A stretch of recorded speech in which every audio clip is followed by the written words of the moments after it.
Hey everyone, my name is Jake, and welcome to the 17th episode of Good Timin. As always on this podcast, we're going to be talking all about one of our favorite bands, the Beach Boys. But today's show is going to be a little bit different from usual, in that we're also going to be talking about another band that I imagine that many of our listeners also really love. And that band, of course, is the Beatles. On this first Beatles Beach Boys show, we're going to be discussing both bands and their influence on the many different artists and musicians that followed them. We're also going to be comparing several of the band's albums from 1963 through 1965. So we're briefly going to provide some background and history on each of the different albums we cover. And then we're going to do a quick run through of the track lists before sharing which album that each of us prefer. This isn't to say that one album is necessarily better than another. We're not trying to create a debate between, the Beatles better or the Beach Boys better. It's more so just a way for us to each share our own music taste and also just have interesting discussions about both bands and their music. For today's episode, we have the return of our classic Fab Four lineup of Riley, Justin, Matt, and myself. So as always, I'm happy to have all you guys here, and I can't wait to discuss these two amazing bands with you all. One quick thing I do want to mention before we begin. So for any of our listeners who missed our Holland episode a few weeks back, we had David from the Apples and Oranges podcast join us. And on that podcast, David and his son Jackson discuss and compare the Beach Boys and Beatles albums in great detail. Their show was really kind of the inspiration for this episode of our podcast. So we definitely recommend checking them out if you're interested in this concept or you just really like both bands like myself. We'll provide a link to their show in the description if any of you guys are interested. That's pretty much everything that I wanted to say. So to kick off our discussion, do any of you guys want to share how you first got into the Beatles or discovered their music? And then also just kind of your general feelings about the band? Yeah, so the Beatles were the first band I ever really got into, and I got into them super young. I think I was like 8 years old. I know I was in third grade. I was just digging through my parents' CDs. And I found this one. This is the first CD I ever listened to, and I out listened to the crap out of it. I also listened to the blue one, but this one more so. And I just I can't even listen to the second disc anymore. That thing is scratched up. It was that, and then it was one, and then kind of from there. I mean, I just remember just going on my computer and looking up Beatles songs. And as I got older, illegally downloading them and putting them on my iPod, and it was a lot of fun. And then my music taste kind of grew from there. But I mean, they've been always a band that's been one of my most listened to. And they're one of the first albums bands that I ever listened to too. I remember working my summer job as a custodian at an elementary school, and it was one of the hottest days in the year. But at the same time, I was listening to Rubber Soul, and that was just so nice. And yeah, they're one of the first bands I ever loved, and I've been listening to them ever since. Okay. For me, so I kind of knew some of the big hits and stuff from a young age. When did Beatles Rock Band come out? 2009. So I think my sister got that for Christmas that year. So I would have been probably about 11, and I think that was maybe the first time I kind of knew some of their catalog. But I really didn't do a deep dive of them maybe until 2018 or 19. It was actually a little while. It was a little while after because my sister always said, "Oh, the Beatles are overrated." So I kind of never really gave them a shot. And then I kind of listened to them. I'm like, yeah, no, she's wrong because I really, really, really liked them. And they're definitely one of my favorite groups. I don't like them as much as the Beach Boys, but they're definitely up there. They're probably the number 2 band for me after the Beach Boys. And I also like a lot of artists, obviously, that were influenced by. I mean, honestly, I think almost every artist is either influenced by the Beach Boys or by the Beatles, or is influenced by an artist that's influenced by the Beatles. I mean, their influence is just so permeated throughout, rock and pop. It's you're about, all roads basically lead back to them sooner or later. Jake? Oh, okay. So for me, I kind of like you, Riley. I grew up listening to them from a young age. They were really the first band I can ever remember really listening to. And that's because my dad was a huge Beatles fan. He still is. I remember listening to the one album, the compilation of all of their number one hits. I remember having that and just playing that all the time. I also remember having the album, the Love album, which was the Vegas show, the soundtrack to that. And I remember listening to that as well. And I also remember having albums like Abbey Road, listening to that on CD. Quite a few of their later albums. I remember having Help as well. And their music has always been a part of my life. They were really the first band I ever got into, even before I really got into music, and they really, I feel were kind of my gateway to so many other artists that I'm now super into, including the Beach Boys. If I didn't grow up listening to the Beatles, I don't know what kind of music I would be into today. I don't know if I would be as into all these older bands that I know and love. Their music, I feel has been a huge part of my life. I love so many of their songs. I love a lot of their solo work. And yeah, I just absolutely love them. I've seen Beatles tribute bands with my dad before. I just love them. Yeah. Yeah, for me it was a really long story. I think I've told you guys this before. When I was a kid, we had the cassette of Paul McCartney, Pipes of Peace. My Mm. mom bought that for my brother because my brother loved Michael Jackson. And I knew Paul McCartney as like a solo artist. I didn't know that he was a Beatle or anything like that, but I kept hearing about this band, the Beatles, the Beatles, the Beatles. Everybody's telling me about them. I was really into the Beach Boys when I was a really young kid. And my aunt actually made a couple cassettes for me of the concert album and Made in USA. And then she also made a cassette with this album right here, Mm. Rubber Soul. And this was the first Beatles album that I heard, the American version. This is the UK one, but the American version. And on the second side, she put the second album. So it was Rubber Soul and second album were the two first ones I heard.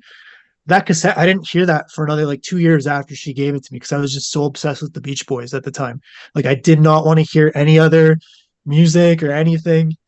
And just like it was so fascinating for me to hear instruments on one side and the vocals on the other. I know that's like nowadays we're just like, well, it's terrible stereo mixing, but like Yeah. it was so fascinating to hear all the different parts. And they didn't do that so much on the Beach Boys stuff, but on the Beatles stuff, that's very prominent of that era.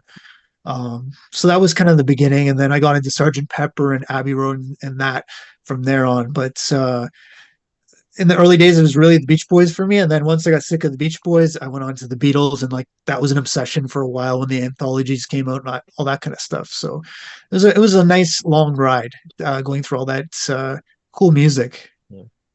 Yeah, I think one of the big things with the Beatles in terms of their influence and why they're so influential is like they covered so many different, and honestly, you could even argue invented a lot of different genres themselves. You know, like you look at their catalog of music, and they're one of those bands where it's really fun to kind of listen to it chronologically. You know, start out with like the early albums and kind of hear like what they were going for early on, like that Mercy beat sound. You know, on albums like Please Please Me and with the Beatles for Sale. And then around the time of like 64, 65, with albums like Hard Day's Night and Help and Rubber Soul, you start to hear that evolution where you get a lot of deeper lyrics, a lot more experimentation in the studio. You know, you think of songs like Norwegian Wood with like the sitar, just a lot of studio experimentation. And then like by the time you get to the White Album and Abbey Road, I mean, those albums are just masterpieces. It's incredible, the band's evolution. And I think a lot of people like maybe forget, especially casual fans, like this group only recorded albums for like what, 7 years? I mean, it's incredible the output in that short amount of time, you know? Yeah. So I mean, personally, I got into the Beatles first. They were the first band I ever got super into.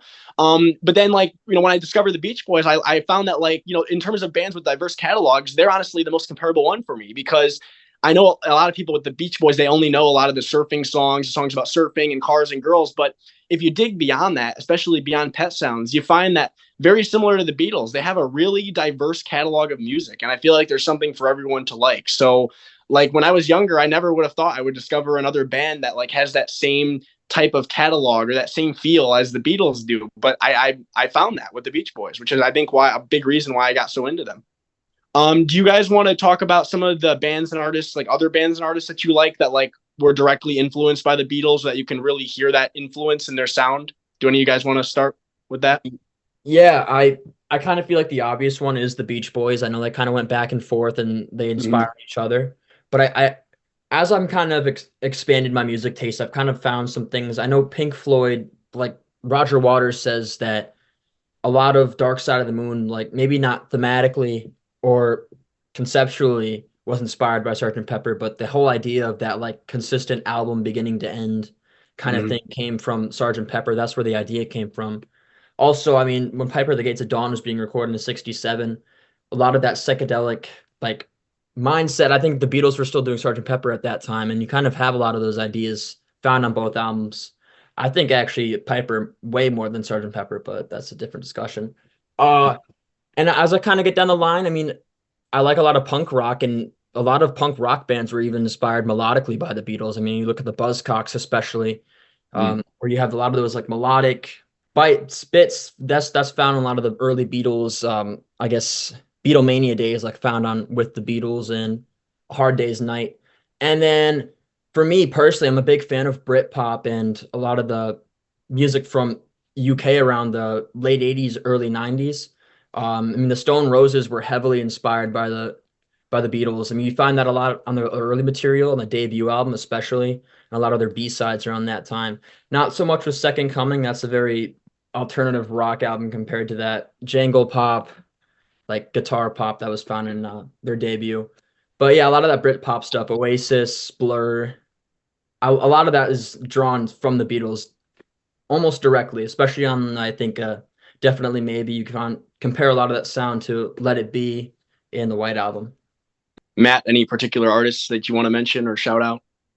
So obviously my other two big ones other than the Beach Boys are David Bowie and Prince. And Bowie, obviously, you can hear tons of Beatles influence in Bowie's music. He even worked with John Lennon on some of the Young Americans. But obviously you can hear it a lot in Bowie's music. I think also too though with Bowie changing the genres a lot. I think that's like something that like you kind of hear like with like the Beatles influence. My other one is Prince. I don't think there's as much of a Beatles influence in Prince, but I kind of can hear some influences in Around the World in a Day and Parade, with how kind of like Around the World in a Day is kind of psychedelic. And I think Prince himself, when that album came out, he said something about the Beatles. Let me see if I can pull up the quote.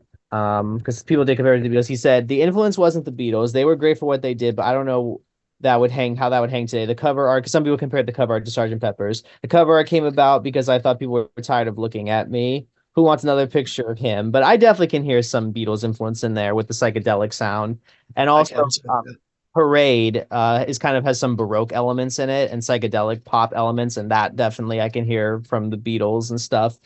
That's more like the McCartney thing. I know McCartney was big on like the Baroque stuff. I also really like the Monkees. They wouldn't exist if it wasn't for the Beatles, quite frankly. I like Nirvana too. And Kurt Cobain, I know, like grew up on the Beatles. Like he basically said, like I think like the Beatles basically was all he listened to growing up, and you can definitely hear it in the melodic influences, I would say. Because even though it's grunge, the thing I really like about Nirvana is like Kurt Cobain had a great ear for melody, and I can kind of hear that in the influence from the Beatles. Yeah, I mean that's what I'm thinking of now. I mean, it's like probably I go through every single artist I like, but yeah, like I think I said before, all roads kind of lead to the Beatles. Yeah. So for me, the big one for me, because I would say they're like one of my top three favorite artists in terms of like my favorite bands. ELO. Obviously ELO is like a huge Beatles influence in their sound and their music.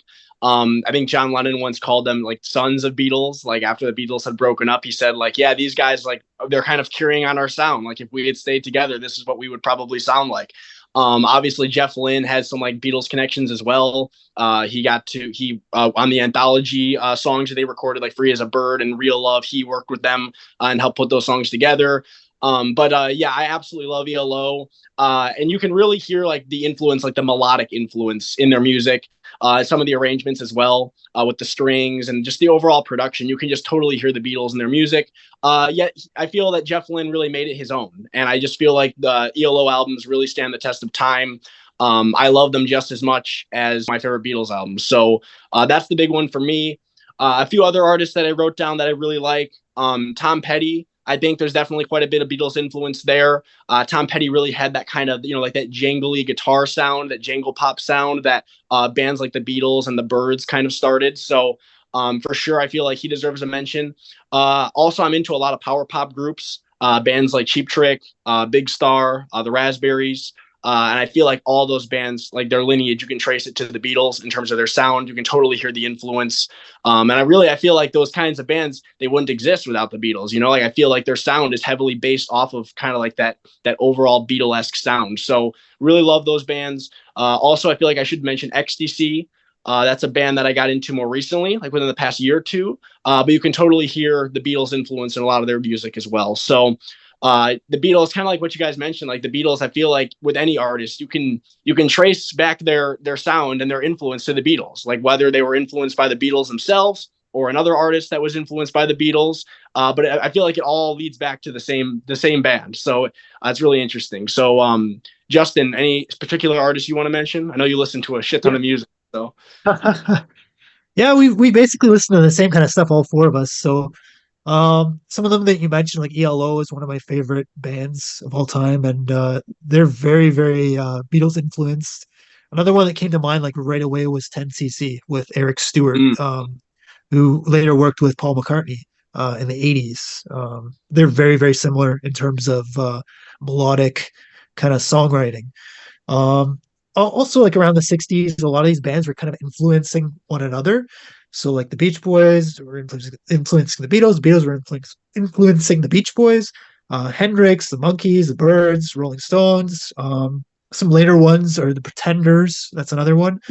XTC, like you mentioned, Oasis, and a band that Riley just got me into, the Stone Roses. Very, very Beatles influenced. All right, so I guess now to kind of get into like the main part of our discussion today. So what we're going to be doing, Riley, do you kind of want to cover like how we're going to be going through? We're going to kind of go through the band's catalogs from 1963 to 1965, and we're going to kind of like compare the albums. So we're going to go through the band's albums. We're going to discuss them a bit. So Riley, you kind of want to talk about how we're going to do this, our format? Yeah. So I did kind of want to get rid of some of the I don't want to say filler albums, but the albums that don't really kind of go against each other. Beach Boys Party's not involved. Yeah.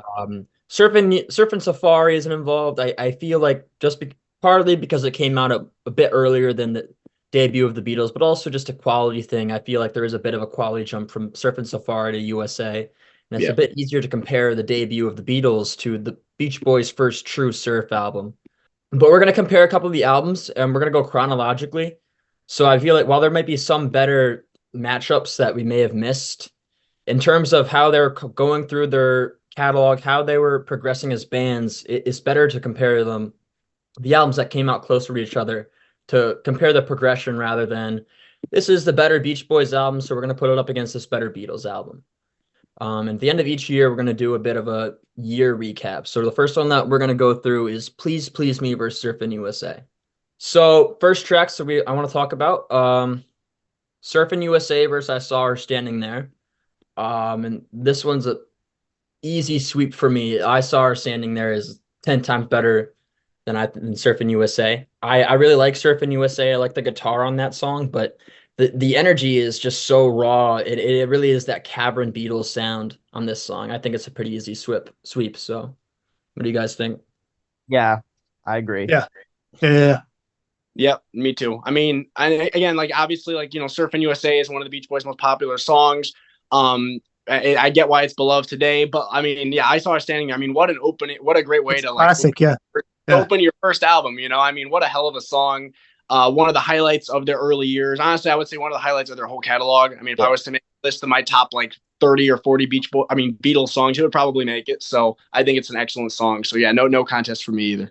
Also, like as much as I like Surfing USA, like let's be honest, it's a Chuck Berry ripoff. That's what it is. Yeah, exactly. I was kind of gonna mention that too. Right. It's kind of Brian wasn't even trying to hide it. It really is a Chuck Berry. Like they stole the melody. Yeah, I mean, judging it from a musical perspective, I mean, I Saw Her Standing There. I think it's just a stronger song. So yeah. Farmer's Daughter versus Misery. Farmer's Daughter all the way. I think Farmer's Daughter is, next to Lonely Sea, is the best song on Surfin' USA. It's the perfect blend between that surf rock sound of the whole album and their poppier side that they were kind of getting into.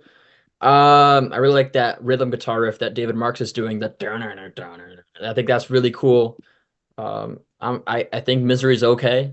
Farmer's Daughter though for me. I would say the same.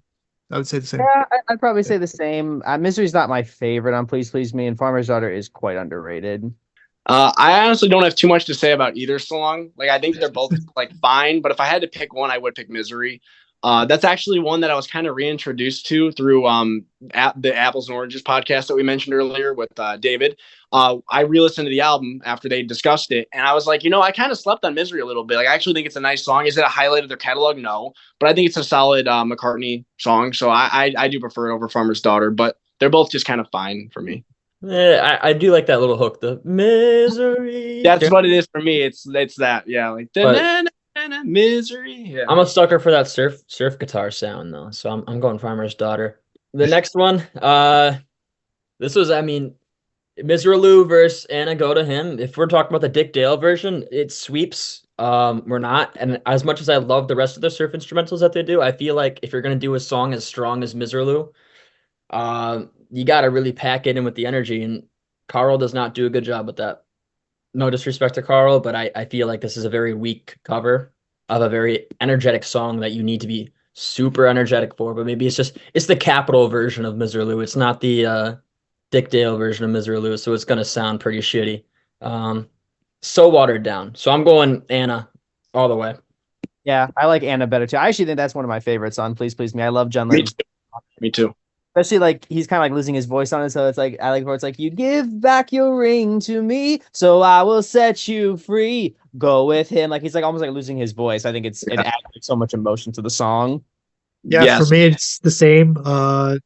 Like Riley said, the Mesralou version that the Beach Boys did was a little bit watered down. Carl was very young at the time, so I can understand. Like he had only been playing guitar for like a few years at that point, which is actually pretty phenomenal for what he was able to achieve. But like you said, John Lennon's vocal on Anna is amazing. I also like the original version as well too, because that is a cover, that song. Yeah. So yeah, I would go with that song.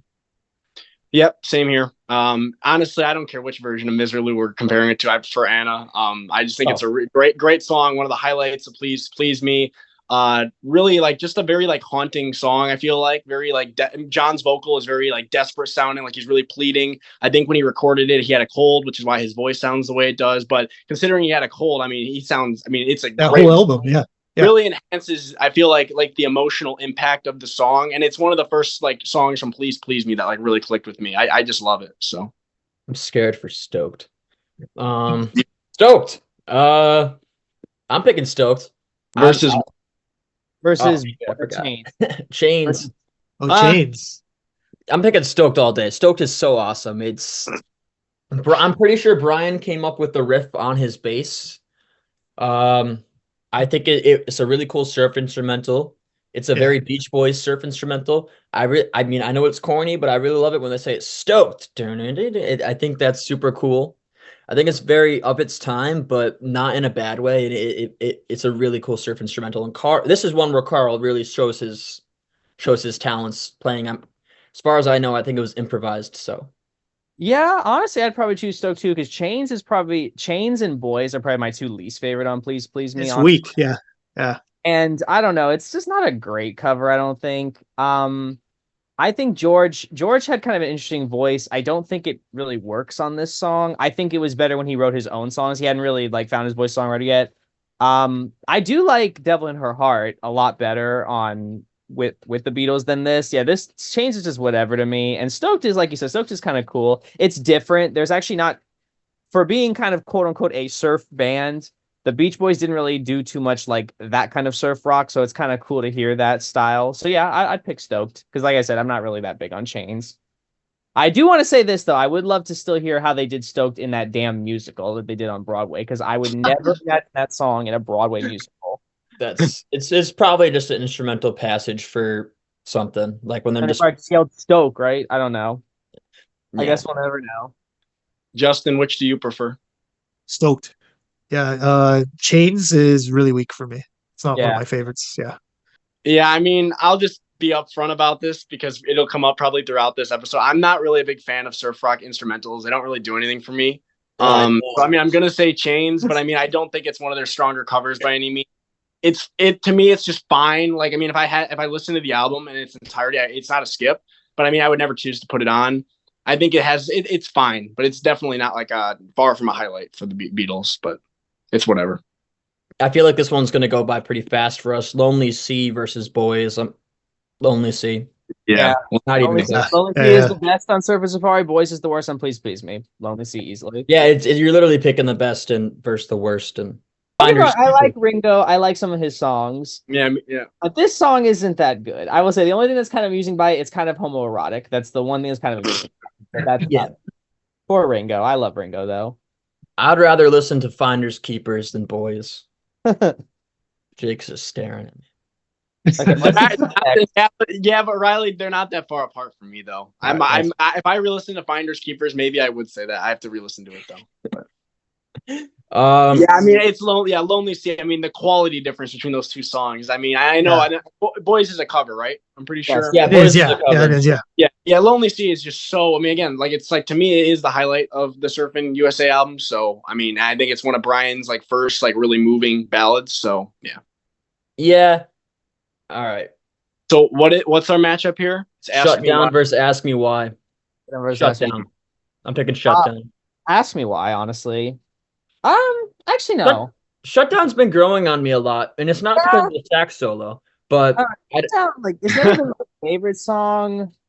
I don't know. That's tough. Can I call it a tie? For me, it's about a tie. Yeah, I mean, like we could do ties, but I'd say it's about a tie because Shutdown's kind of grown on me too. But I really like Ask Me Why again because I kind of like that. Another one, Len's kind of losing his voice, and that I kind of like that. Well, yeah, they recorded this album in like 24 hours. I like that. I like that it has like that raw sound. Like one day, yeah. I think it was 12 actually. Most of it was 12 or 13, yeah. Most of it was recorded in one day. Most of it, but I think the singles were earlier. But yeah, no, I'd say it's about a tie for me. That was about a tie for me. Is Ask Me Why the one? It's like, is it like Ask Me Why? Is that? Yeah, ask me why, and I love her. Yeah, I feel like, you know what's funny? I feel like I used to like that one more, but when I re-listened to it like recently, I kind of annoyed me actually. So I don't know if I can pick either. I mean, Shutdown, I feel like Shutdown live is definitely better to me than the studio version. I definitely prefer Shutdown live, but it's never been a favorite of mine. I'm going to say a tie too, honestly, because I have to re-listen to both. So, yeah, I feel like with some of these songs, the more I listen to in music and my music taste evolves, a lot of those more primitive songs that I used to really enjoy kind of lose some of that taste for me. And I feel like this is one of those songs. Like maybe when I was 16 and I didn't really understand a lot of how this stuff worked. I mean, how a song could be complex or how it could be simple. I was just like, oh, I kind of like it. But then like, as I evolve and I listen to some of that more, I guess, music nerd stuff like Pet Sounds and Dark Side of the Moon, and I come back to a song that's just filler on the debut album, it's like I don't really care for it anymore. Yeah. But on the opposite end, Shutdown was one of those songs that I kind of just dismissed because I thought it was too primitive, but now that I'm listening to it, I kind of enjoy it. Justin, what do you prefer? Shutdown. Shutdown was one of my favorite songs as a kid too, so I think just the nostalgia for that.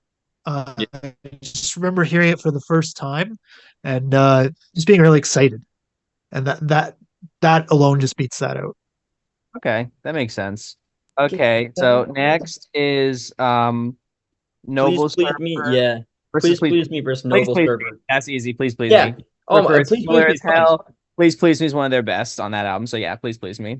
Please me, one of the best early songs. Just period. Yeah, same here. I mean, is that one? Noble Surfer.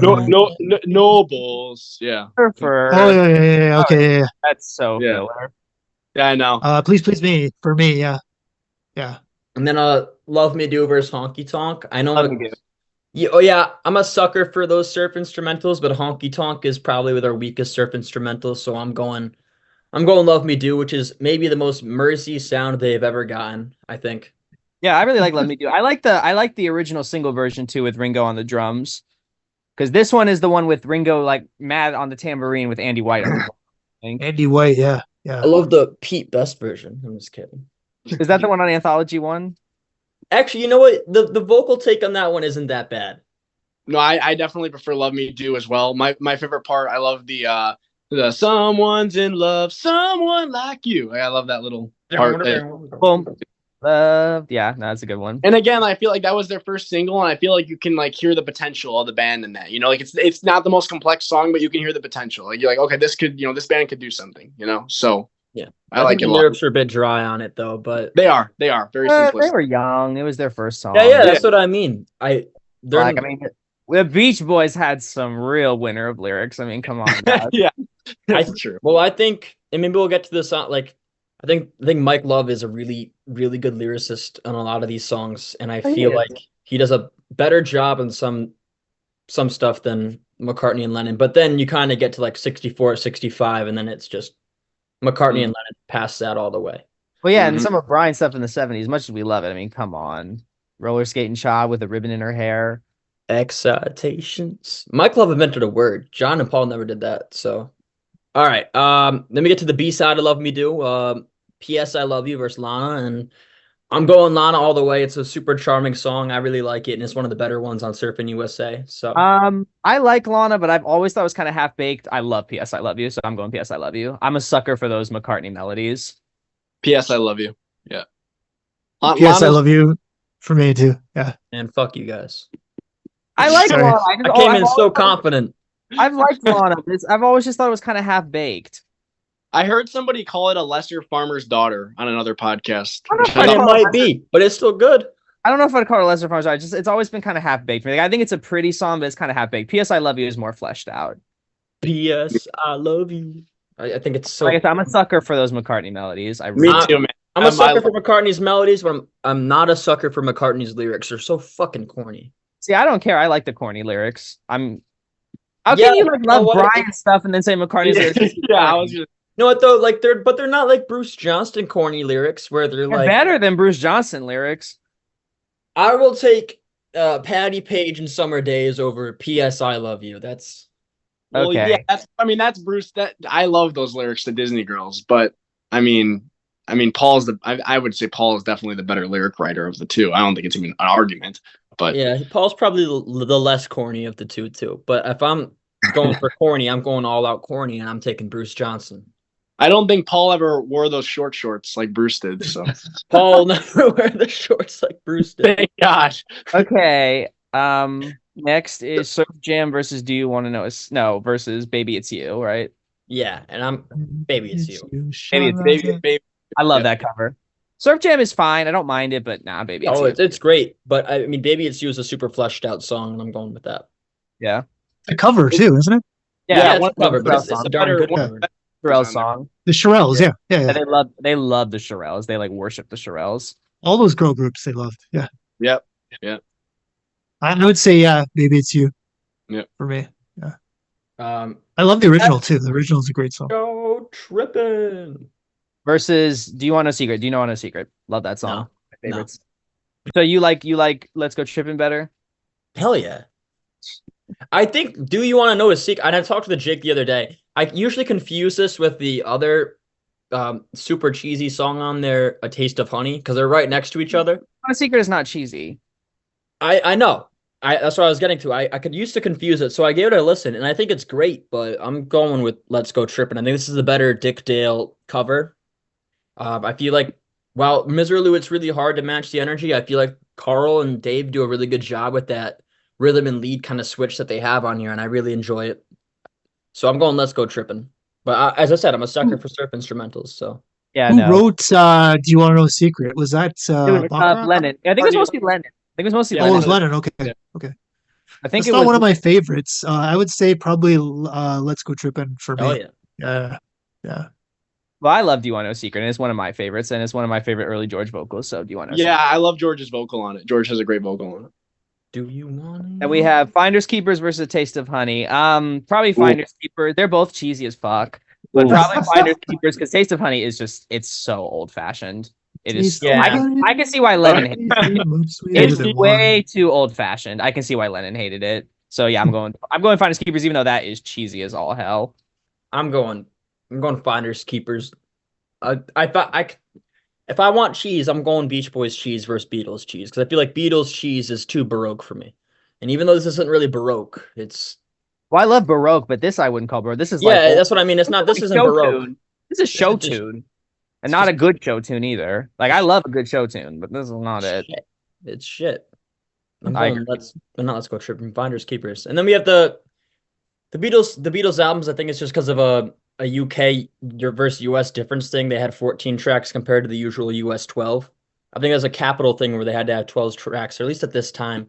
It is, yeah. It had to do with copyrights, I believe. The way that royalties were, the way that royalties were calculated in the UK was 14 tracks, in the US it was 11 or 12. And then what's his face?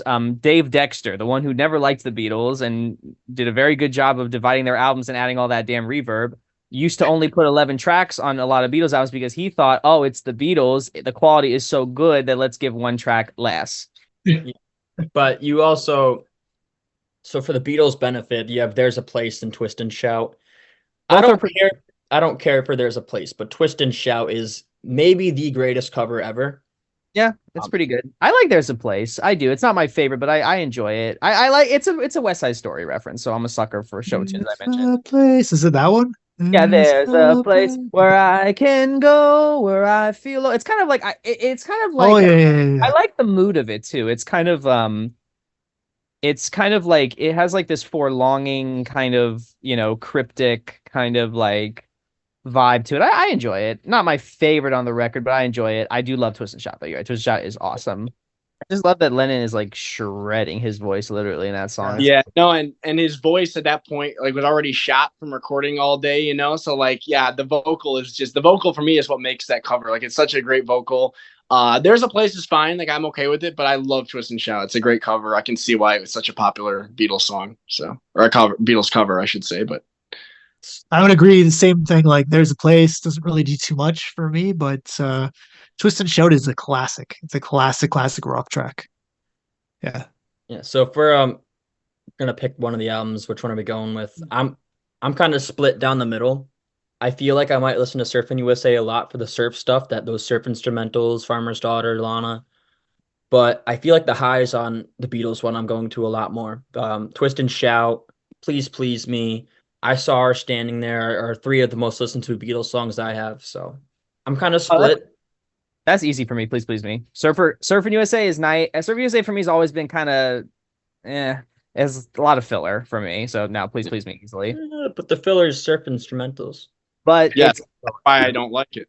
like, I don't mind surf you. instrumentals, but like, come on, like that the Beach Boys are not that group. They're a vocal group. So no, please, please me easily. Justin, that's like your least favorite, right? Please, please me. You said it's your least favorite Beatles album. Yeah, it's one of my least favorites. I don't really. It's not really a huge. I don't really listen to it too much. That's why I didn't know some of the tracks. It's just like I don't remember this track. But yeah, for me, I'd probably be Please Please Me over Surfing USA just because it does have those like three classic tracks on it. Yeah.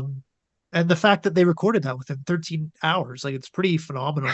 To even just come up with those three tracks within 13 hours, let alone all those other tracks. But for both bands, it was pretty weak start if you're looking at it, like as an overall album. But at Really? that time, albums weren't really a thing. They were more I think just please, like please me is a weak start. I think most people would disagree. For the It's a time, I yeah, do, yeah. I don't think it's bad for the time. Oh, I think It's not bad for the time, yeah. it's a today great it's a bit start, dated, honestly. but yeah, Even I mean, today, I would still rank it as a great debut album. yeah.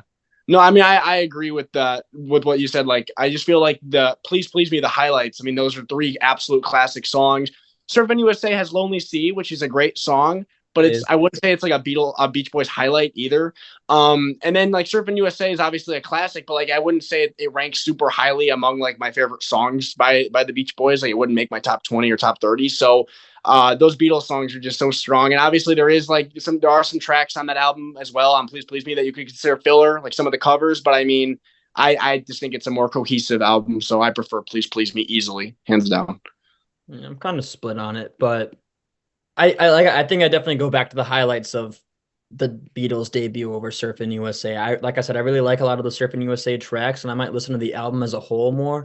But those highlights, man, I Saw Her Standing There is like one of my favorite songs of all time, Yeah. and it's one of my favorite Yeah. Beatles songs. It was one of the first songs I was like really proud to learn on guitar, like the whole George Harrison part. I was like, holy shit, I learned this, and that song, that's one of those songs similar to I Get Around that I know inside and out. So Yeah. Yeah, I just feel like there's nothing on Surfing USA that matches that song in quality. I just stoked. So I'm messing with you.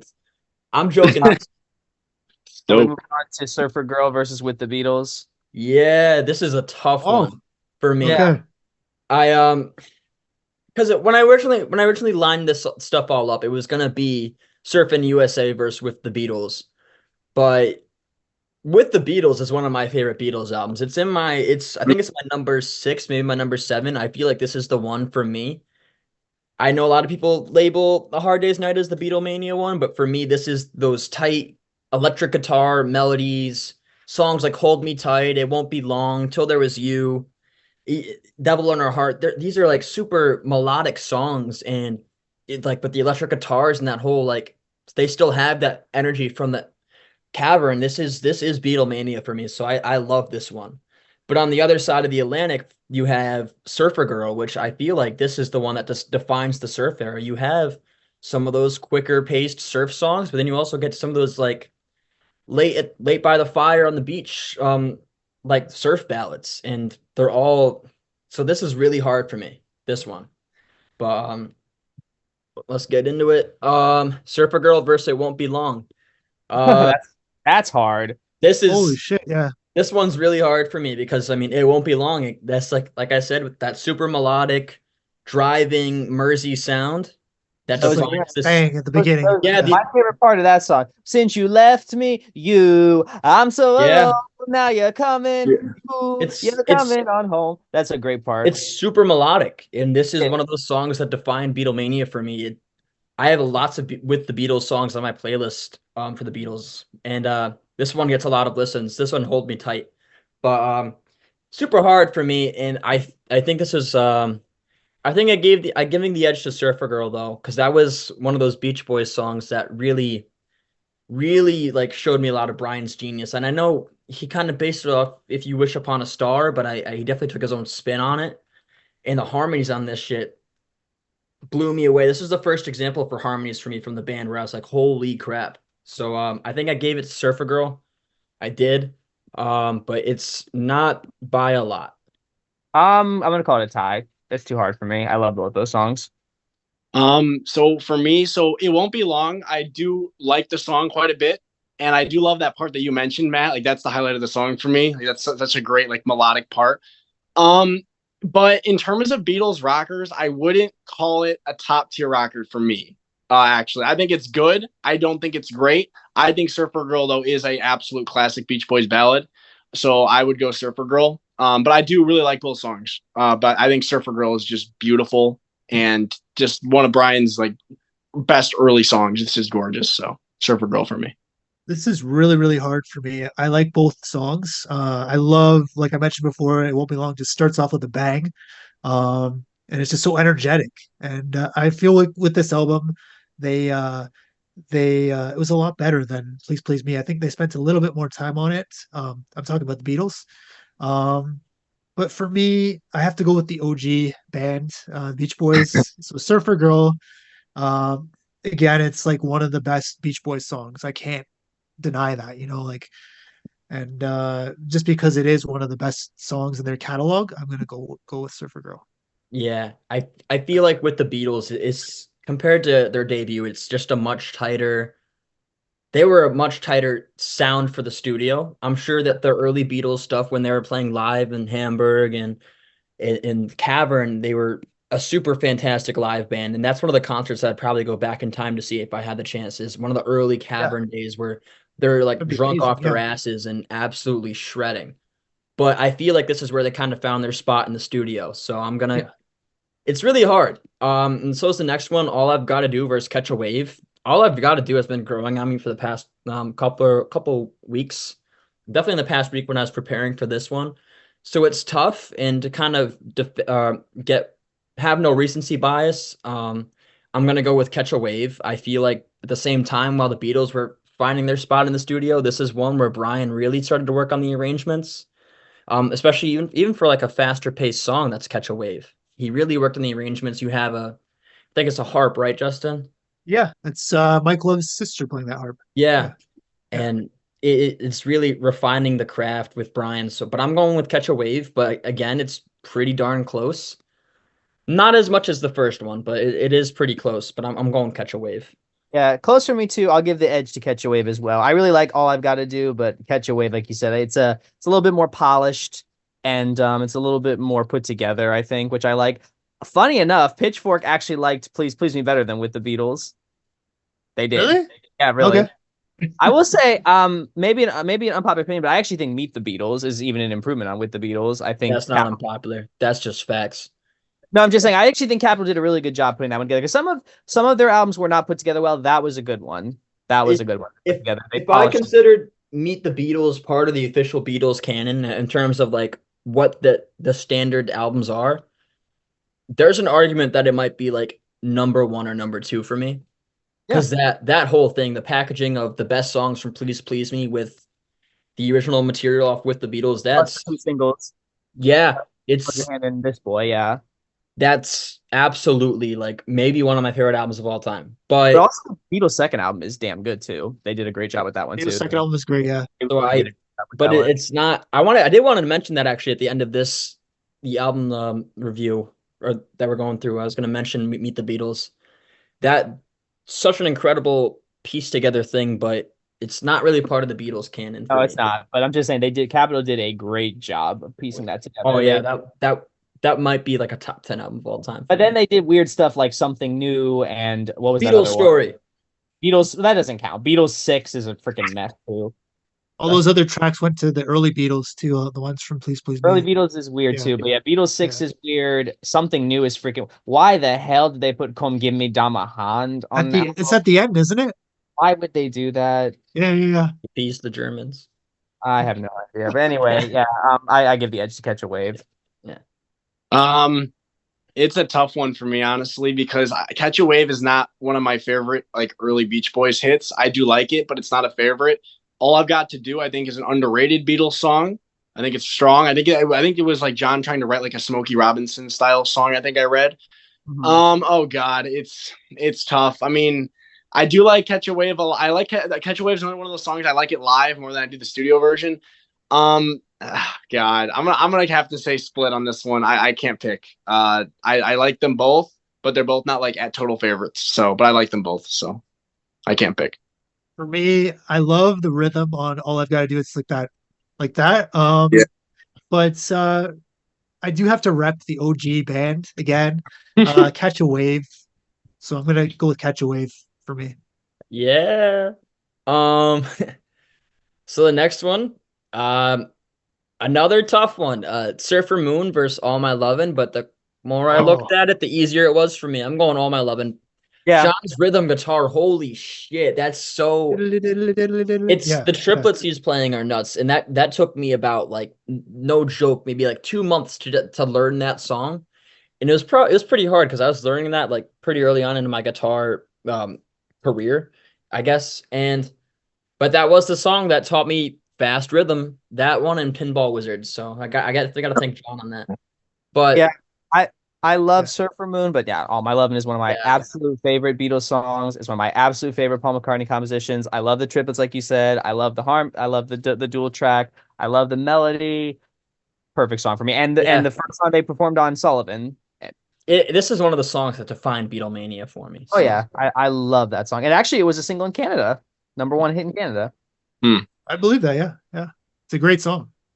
Yeah, I really like Surfer Moon a lot, and like I feel like it's one of those slept on early Beach Boys songs like nobody knows besides like Beach Boys fans. But I gotta go All My Loving. I mean, it's got one of my favorite opening lines to a Beatles song, like "Close your eyes and I'll kiss you tomorrow, I'll miss you." Like it's a great opener, great energy.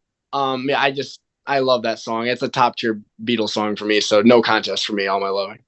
Me too. All My Lovin'. Although it's pretty hard. Like Surfer Moon, like you mentioned, is one of the slept on It's not Beach hard. Boys tracks. All My Lovin' I for love me. Surfer Moon now. All My Lovin' easily. Yeah. And Surfer Moon's really pretty. It's just not to the Yeah. level All My Loving. Yeah. Don't Bother Me versus South Bay Surfer. Don't bother me. Don't bother me. Yeah, I agree. Here comes the but South Bay Surfer. Don't South Bay Bother Surfer Me. is filler. Let's be honest. I like it for what it is, but it's filler. Don't Bother Me, not the greatest George song, but I think it's not bad for a first song. Yeah. It's not. It's definitely a song. I'm a big George stan, but it's all right. I mean, I like the kind of like darker vibe it has. Like it's kind of like an undertone to it, like "Leave me alone, don't bother me." Like I think it's got a good melody. Again, it's very simplistic, especially when you compare it to like some of George's I like later. the bongos too. But like I just love the vibe of it. It's kind of got that darker like sound to it that like the Beatles would explore more later on. Minor chords. Yeah. Minor chords, exactly. Yeah, like I think like a song like "I'll Be Back," like similar kind of Yeah. For me, Don't Bother Me. Yeah, if it wasn't going against South Bay Surfer, it'd probably get knocked out. But it's going against South Bay If it Surfer. was against like Boogie Woody, it'd get knocked out. Yeah, but it's fucking Boogie Woody. Like, It's what are you filler. comparing it to? Oh my God. South Bay Surfer? No, I'm saying, but like if it was like Don't Bother Me against like say In My Room, of course, but like Don't Bother Me versus Boogie Woody, it's still gonna be Don't Bother Me. I don't know. I might go Boogie Woody. I love George, but Oh my God. I feel like George was just finding chords that he liked and then put them together for this one. All He's right. like, oh, they're giving me a song, sweet. And he's like, how do I write one? And he just says, I love George, but this is not a strong song. It's and his vocal is very weak. I feel like he was nervous that he was getting his first songwriting credit and he did kind of forgot how to sing. But I'm not a fan of this one. I think that the subject also like really encapsulates George's personality as well too. Yeah. Doesn't mean Like it's good. he was kind of like a sourpuss kind of guy. Like he was nice at times, but like a lot of times he was really grouchy. He was a really grouchy guy. So Yeah, because he smoked cigarettes since he was 7. Yeah, that wound up killing him. All right. Anyway, Rockin' Surfer versus Little Child. I'm going Rockin' Surfer. neither, honestly. Rockin' Surfer's filler and Little Child is like the worst song. Little Child. It's so Little happy. Child. So I'm gonna say neither for me, neither. It's that Rockin' Surfer. I'm going Little Child, but I think it's one of their weaker Beatles songs. It I is. will say, upon re-listening to it, it's better than I remember it because I like recently re-listened to it. It's definitely better than I remember, but I can see why people find it grating. Kind of like what you said, like, little child, won't you dance with me? But I mean, I kind of like so that. sad and lonely, baby, take a chance. So that's all the song is. It's I like just that part. I like that part. so Yeah. half baked. Rockin' Surfer though, it's just filler. So Yeah, I like the harmonica on Little Child. So, yeah, I like the harmonica too. Justin, what do you think? this is tough. Both songs I'm not a huge fan of. Rockin' Surfer I haven't heard for a while, so I kind of forget how that goes. But I'm gonna go with Rockin' Surfer just to rep the OG band. Take a shot every time Justin says to rep the OG band tonight to our listeners. I'm trying to get alcohol poisoning tonight, so I'm good. I think he'd be dead. I think he'd be dead already, actually. There you go. Yeah. Okay, Little Deuce Coupe versus Till There Was You. That's easy. Freaking Little Deuce Coupe. Because Till There Was You. Oh, are you fucking serious? What? You don't like Little Deuce Coupe? I love Little Deuce Coupe, but I love Till There Was You more. I know Till There Was You. Okay. I like Till There Was You, but it's a little. The guitar on that shit is It's just incredible. saying, yeah, I don't like Paul McCartney. the He's cheesy, but I love nylon Till string There Was guitar, You. yeah. It's just Paul McCartney at his cheesiest. You don't make any sense to me. You know what? But I'm not. I don't like it because of Paul McCartney. Well, I like the melody. The melody's great, but I don't really like the lyrics. I don't really like his singing. But that guitar on this shit's oh my god, it's beautiful. Too. It's the Meredith Wilson songs from the Music Man. You know Yeah. what? But George does a fantastic job. Little Deuce Coupe. I'm picking Little Deuce Coupe. I love Little Deuce Coupe. I think it's a fantastic song, but Yeah, you picked freaking Rockin' Surfer though. Right, Riley, it is the biggest shock to me that you like Till There Was You. I like would Till There Was You. I never don't guess dislike that. it. No, I like it. No, I like it a lot too. I'm just saying I am surprised that this is a I'm song surprised Riley you liked it too. defends. I can't believe that. I feel like you would say that's totally too cheesy for you, but Yeah, or too honestly, McCartney. I was gonna say. it's not a McCartney song. It's not. It's a Will. I think you said Meredith Wilson, right? No, I know, but just like like Paul's vocal on it and stuff, just like the delivery of it. I know it's a cover. If I found out that Paul wrote it, maybe I'd think differently. Oh my god. So for me, oh gosh, this is a really tough one because I really do like Till There Was You, but Little Deuce Coupe has such a catchy, like fun melody, like it's fun to sing along to. Yeah, I don't know if I can pick on this one. I feel like this is a split. This is a split for me. It really depends on my mood. I think Little Deuce Coupe is like a really fun rocker. I think Till There Was You is a really like just pretty Beatles song. I really love the guitar on it too. So I'm not gonna. I can't pick. Yeah, for me, same thing. Like both, I really like. I really love the guitar until There Was You, the nylon string that George plays. I'm gonna go with Little Deuce Coupe, because I'm not a huge fan of Paul's voice on Till There Was You, even though I do like the song. This is one of his first songs that he sang, I guess, on one of the albums, like solo, and I don't think he found his voice just yet with this song. Mm-hmm. Yeah. I do love the and there was music and roses. I like but that. It's very unlike him. Like if you listen to his later stuff, like he never really sang like that ever again. Yeah. It's actually my least favorite. It's very, very, very British. Yeah. Yeah. Yeah, it's a very British version of a very American song. Please, Mr. Postman versus In My Room. And In Oh My Room yeah. easily, but Please, Mr. Postman is another really damn good cover by the band. Yeah, Yeah. I agree. Please Use President is a damn good cover, but yeah, no, it's got to be In My Room. That is a masterpiece. Yeah. Yeah, I feel like I slept on Please Mr. Postman. Actually, that's a really great cover because I was not again re-listened to it recently and I was like, damn, this is actually pretty good. Like it's a really strong cover. But yeah, In My Room, I mean, just a classic Beach Boys ballad. Beautiful song, beautiful lyrics, beautiful melody. Love the bridge section. It's just great song. So Please, Mr. Postman. That was one of the first Beatles songs that I loved. I think it was on the second album as well too. That's where I first heard it. In My Room, classic Beach Boys. So this is really hard. So I'm gonna go with In My Room. yeah, Yeah. Going with the OG. yeah. I didn't say that. I got it. I want to take a shot, Justin. Yeah. Uh, Hawaii versus Rollover Beethoven. I've never been a fan of Oh, the version of Rollover Beethoven ever. I think George really? is finding his singing voice, and even though he does a hell of a job on the guitar, I feel like his singing on this is not that great and does not hook me in. So I'm going Hawaii because I love Brian's falsetto on it. Really interesting. I really like Roll Over Beethoven, and I think it's a great way to start off the second album. For me, It does start off, it starts off the second album too, doesn't it? Or the second side of the second album? yeah, it Yeah. starts off. No, it starts off the very beginning of the second Yeah, album. yeah, That's a tough one because I actually really quite like both. I know Jake's answer. Yeah, I was gonna say, do I even have to give my answer on this one? Let me guess, Roll Over Beethoven. yeah. Yeah, but to be fair, to be honest though, I wouldn't say Roll Over Beethoven. I don't think it's definitely not like a top-notch Beatles cover by any means. Like it's fine, like it's totally competent. Like I do think George's vocal on it is good. I actually think production-wise it's a little bare. I think it could use some more guitar, like a little louder. I don't know. It just feels a little empty to me, but it's a decent enough cover.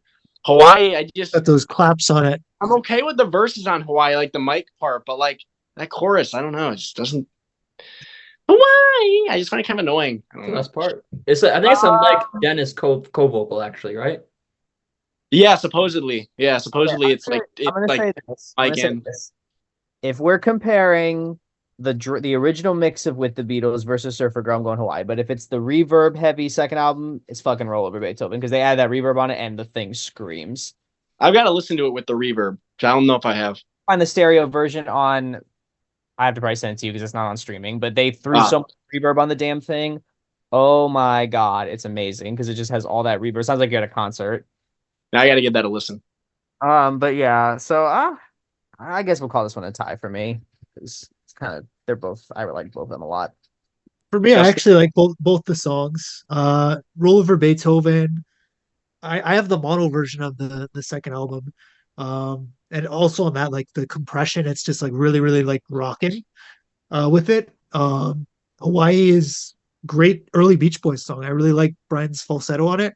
The only thing I don't like on it is Mike's voice. He was dealing with a cold at that point, and he kind of sounds like Kermit the Frog on it.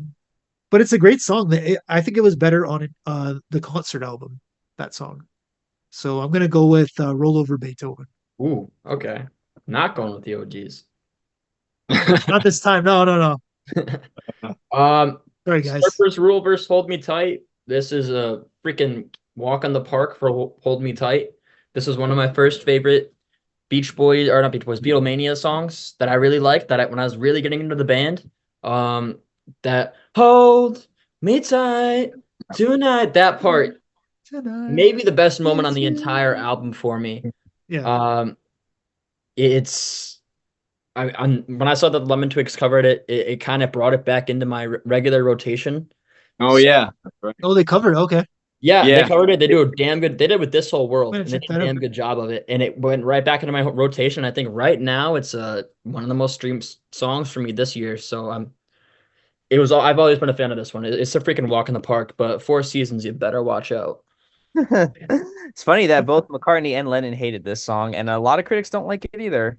Hold Me Tight, but yeah, I'd go with Hold Me Tight. I like Surfer's Rule, I do, but I like Hold Me Tight. I like I like that tight sound. I like that kind of like like that kind of rockin' vibe to it. Um, There was a cover too. Yeah, that's right. There was a Phil Spector produced cover. I remember that's on the Phil Spector compilation I was thinking of. But yeah, no, I'm going for Hold Me Tight as well. I agree.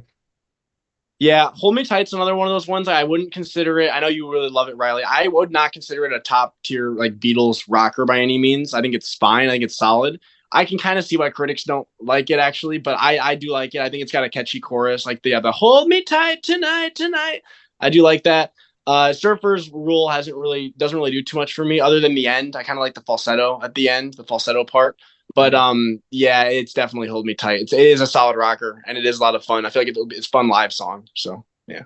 Yeah, for me, it's Hold Me Tight. Surfer's Rule. It's kind of an unusual song, but Hold Me Tight, I think, is just a better structured song. Yeah. Yeah. Mm-hmm. It's a genuine fact that the surfers.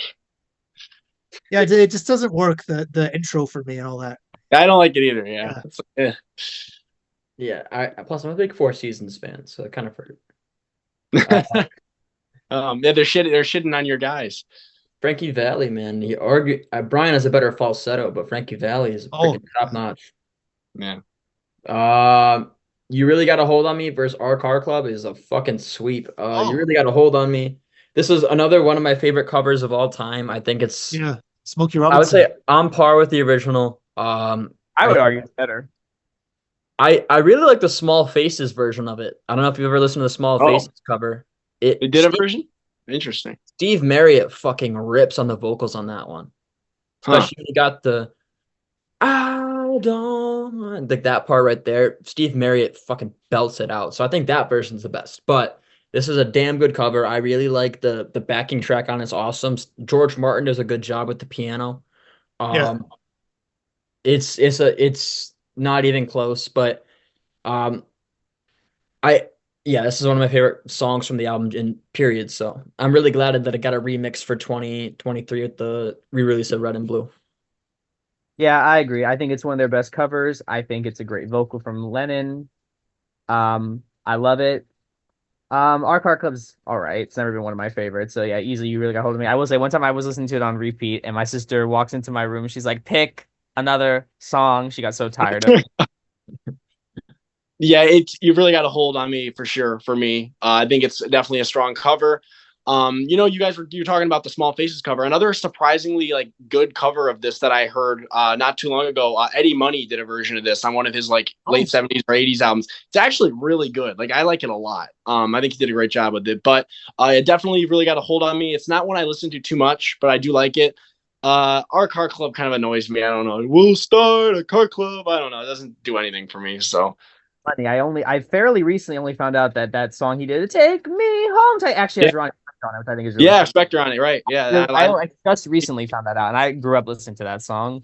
Yeah, the "Be My Little Baby." Yeah. Justin, what do you prefer? Yeah, for me, I like both songs. You Really Got a Hold on Me was one of the other songs, along with Please Mr. Postman on the second album, that I really, really enjoyed a lot. I think it was that Motown kind of influence that I was really into as a kid. Our Car Club, I really like that song as well too, with the tom toms and stuff, and some of the harmonies on it are really great as well too. But I'm gonna have to go with You Really Got a Hold on Me. It's just a great, great song, and I love the sound of Ringo's drums on this song. It just sounds so amazing when it goes with like the snare and then the toms. You can hear the room and stuff. It's like pretty phenomenal. Yeah, we all talked about it, right? Yeah. All right. Your Summer Dream versus I Want to Be Your Man. That's Your Summer Dream. That's so easy. Yeah, Your Summer Dream. I Want to Be Your Man is not good. I know they kind of gave that one to the Rolling Stones, and I knew it was kind of a success for them, but Your Summer Dream, I don't like their version either. It wasn't good. We gave it wasn't good. We gave it to Ringo to sing or something like that. Like it's not that good. Easily Your Summer Dream. Your Summer Dream is a freaking beautiful song. Yeah. One of the I think Ringo's vocal on I Want to Be Your Man is kind of fun. Like the I Want to Be Your Lover, baby. Song. It's a fun vocal. I don't think it's the strongest song though musically. And Your Summer Dream for me is one of the most underrated Beach Boys songs. I think it's beautiful. I love how it's just like, it's just Brian's vocal and just the guitar. Like it's very kind of stripped back.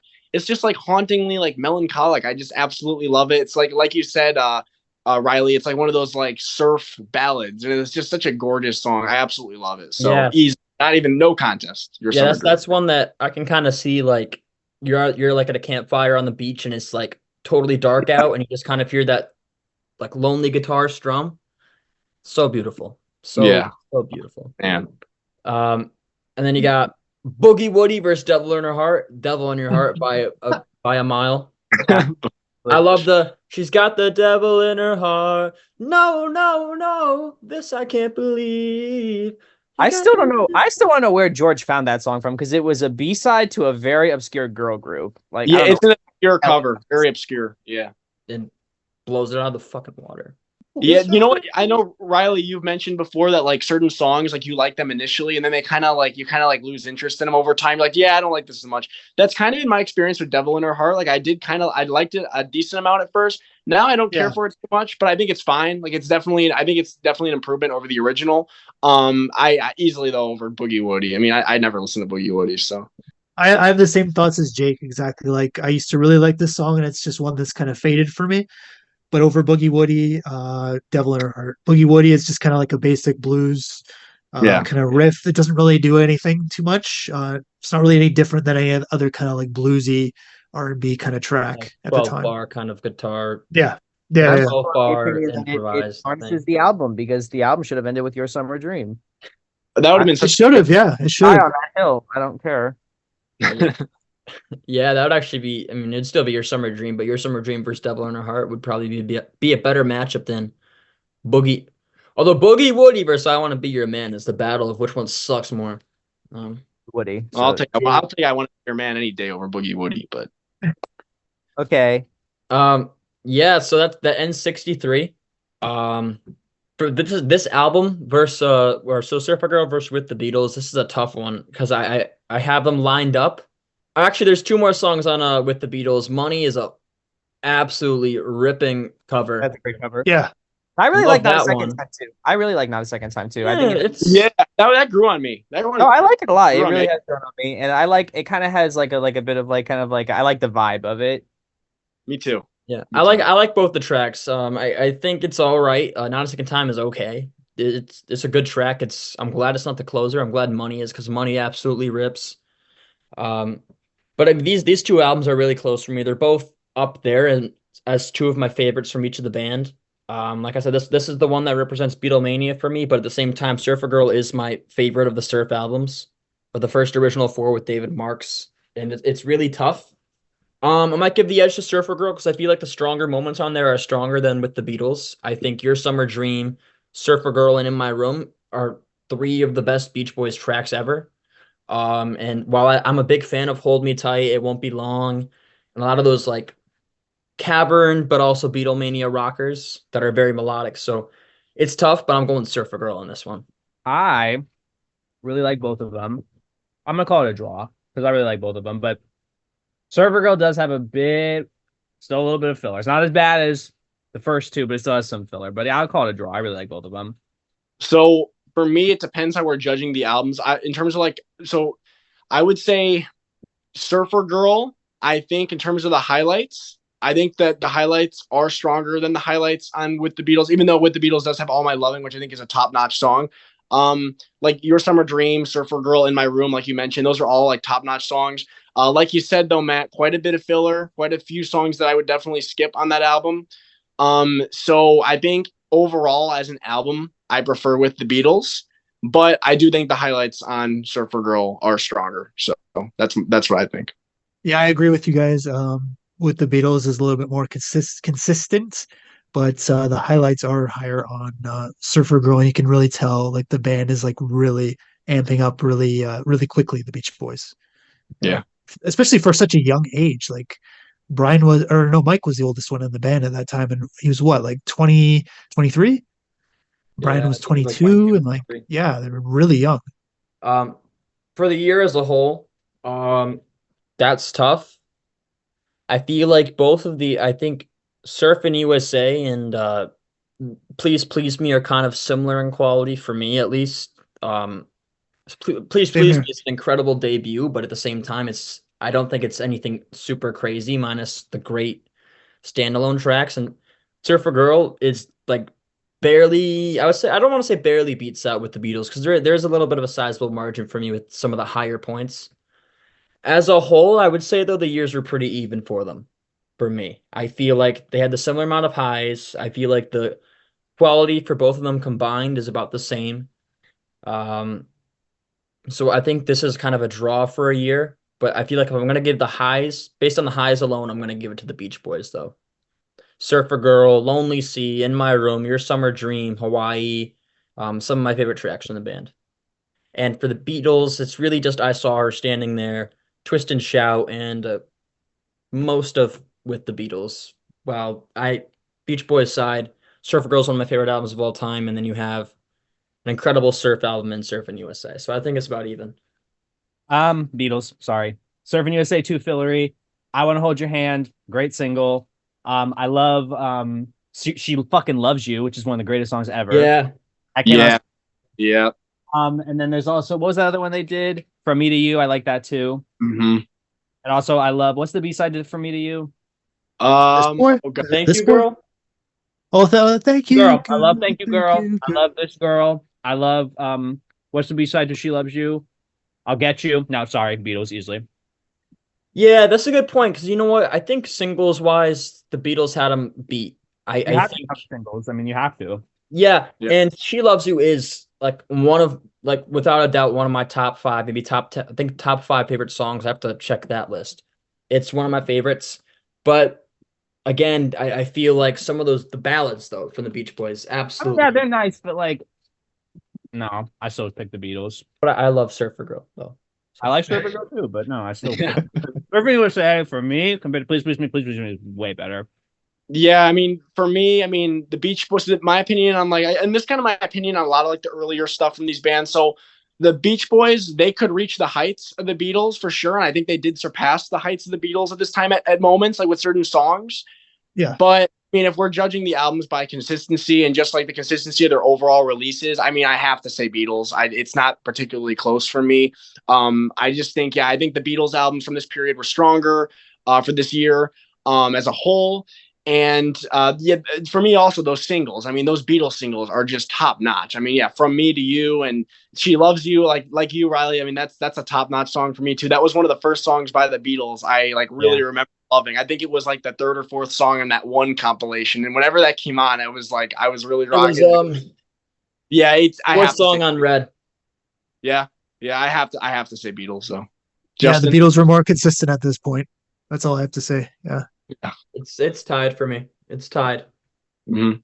I'm a sucker for those surf instrumentals, man, and they make one hell of a difference. It's a small stuff. Yeah, I feel like it does come down to that. Like, if you do really like those, I can totally see how you feel that way. But like, yeah, for me, I kind of view a lot of those as just filler. So, whereas I also generally find the Beatles filler more generally appealing to me. Like, I can tolerate their filler more than some of this Beach Boys filler. Not that there isn't like some tolerable Beach Boys filler for me, but I just think the Beatles filler, I actually can find a lot more to like in it. So.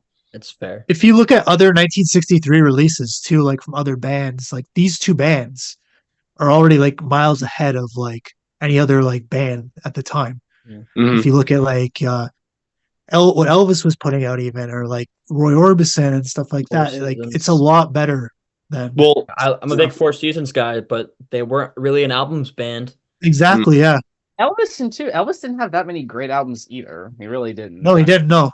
Maybe just like the debut. Like that was probably pretty much it, right? As far as The albums. debut. I like the second album as well too. I'm not familiar with that. As far as I know, Elvis, like most people just say, like, "Oh, get this compilation." It's mostly like singles. Yeah. Yeah. yeah. But yeah.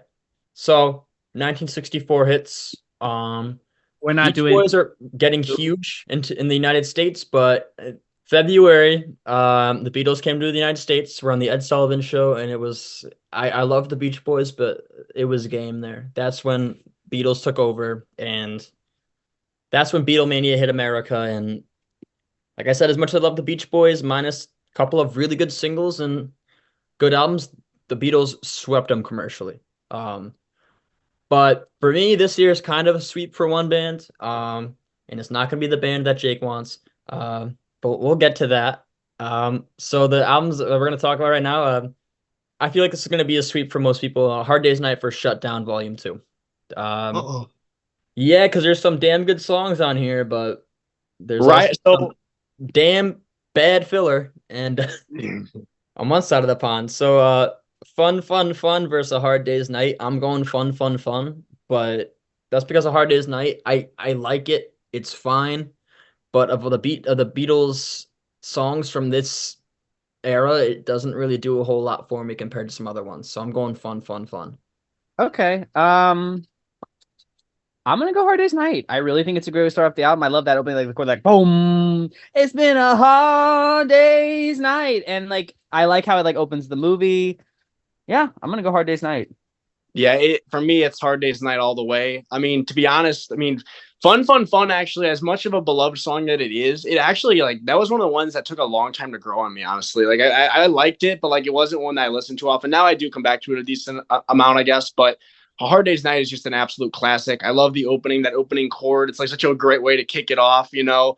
I love, like, the verse melody. I love, like, the when I'm home, everything seems to be. It's just such a catchy song, and one of those songs that like really defines Beatlemania for me. So I just, for me, it's no contest, Hard Day's Night, but fun is fun. So I like Fun Fun. Also, too, maybe this is me being a little petty, but I kind of take some points away from Fun Fun because it just steals the riff from Johnny Be Good.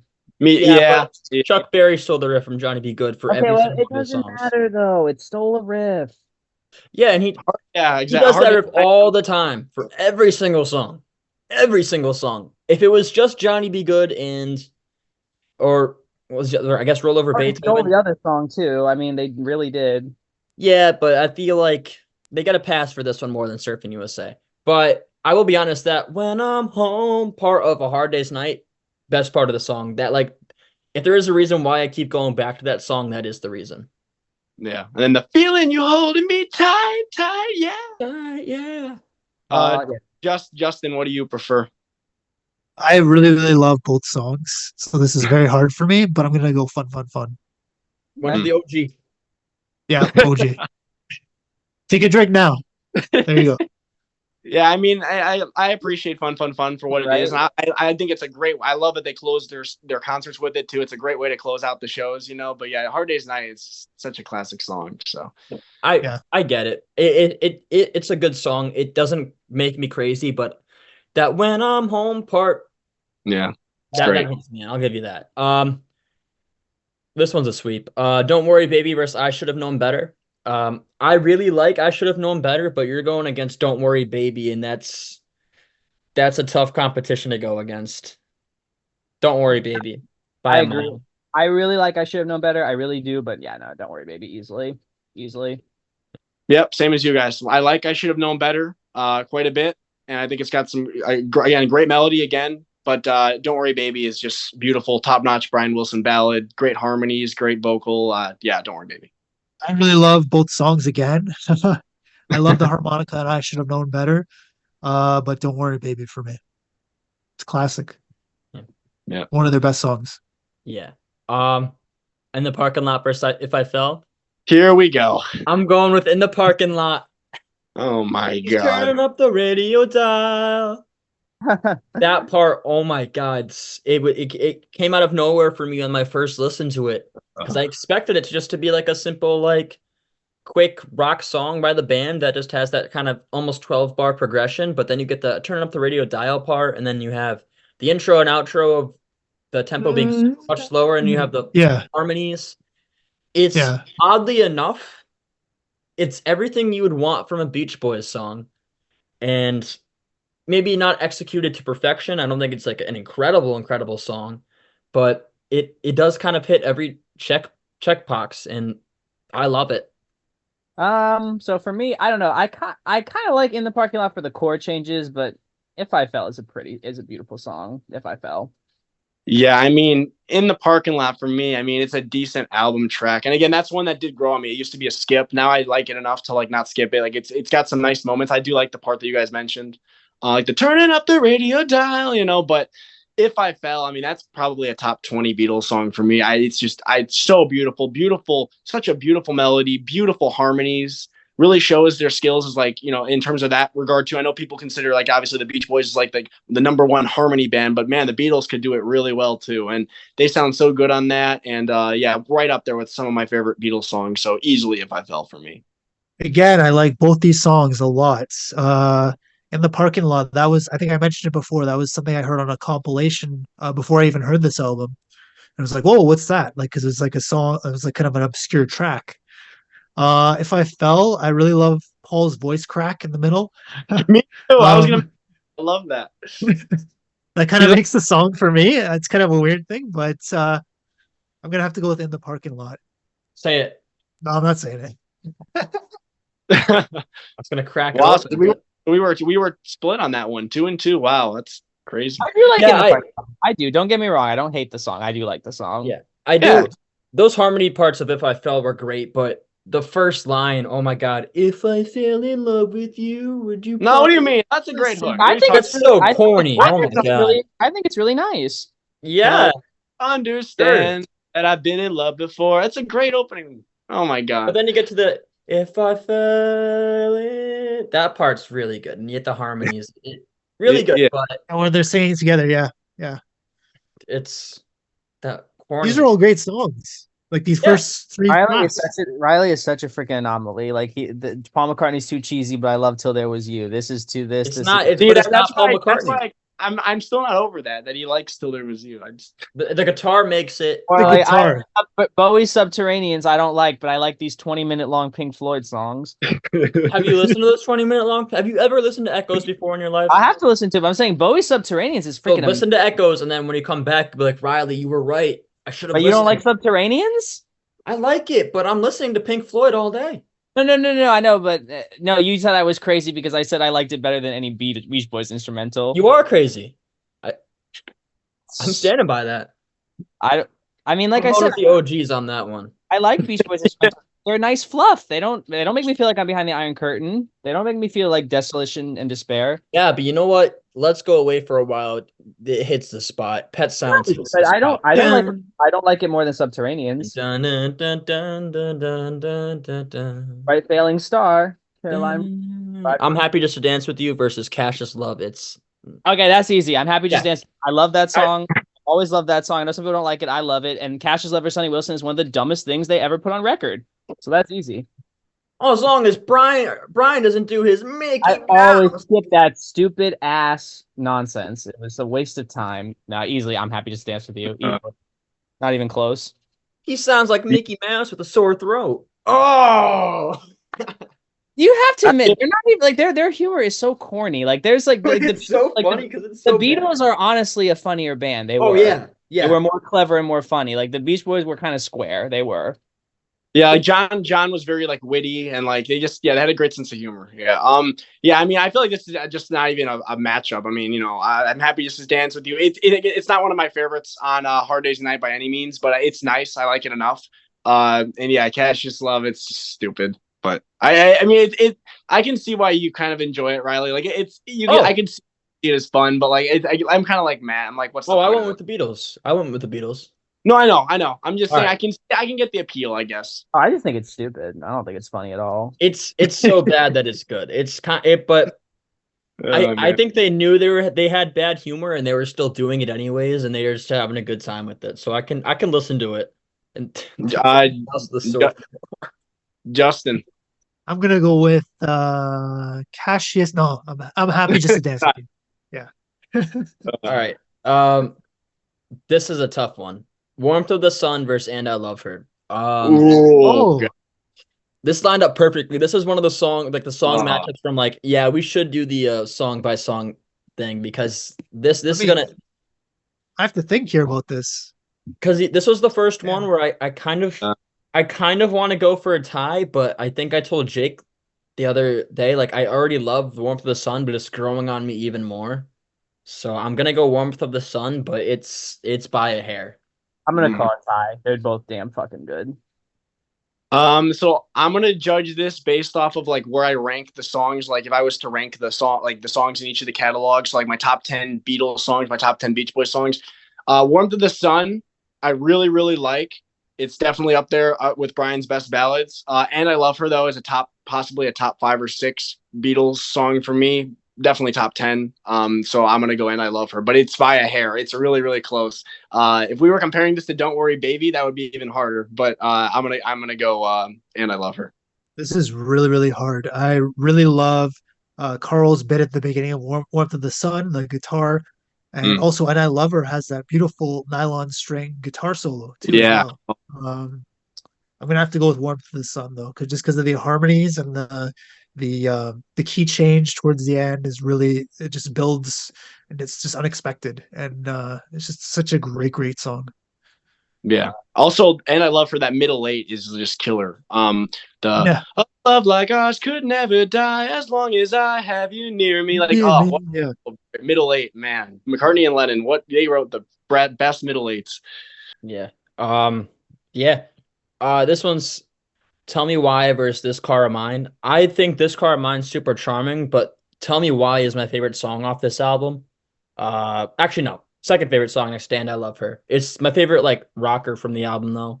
I think Brian, I think he said it on the Beach Boys Party album actually. This is his favorite Beatles song.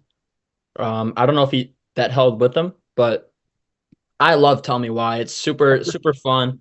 Really awesome vocal. I like the verses more than the chorus, which is kind of weird for me because usually I'm a big chorus guy, but I love Tell Me Why, so I'm going to Tell Me Why.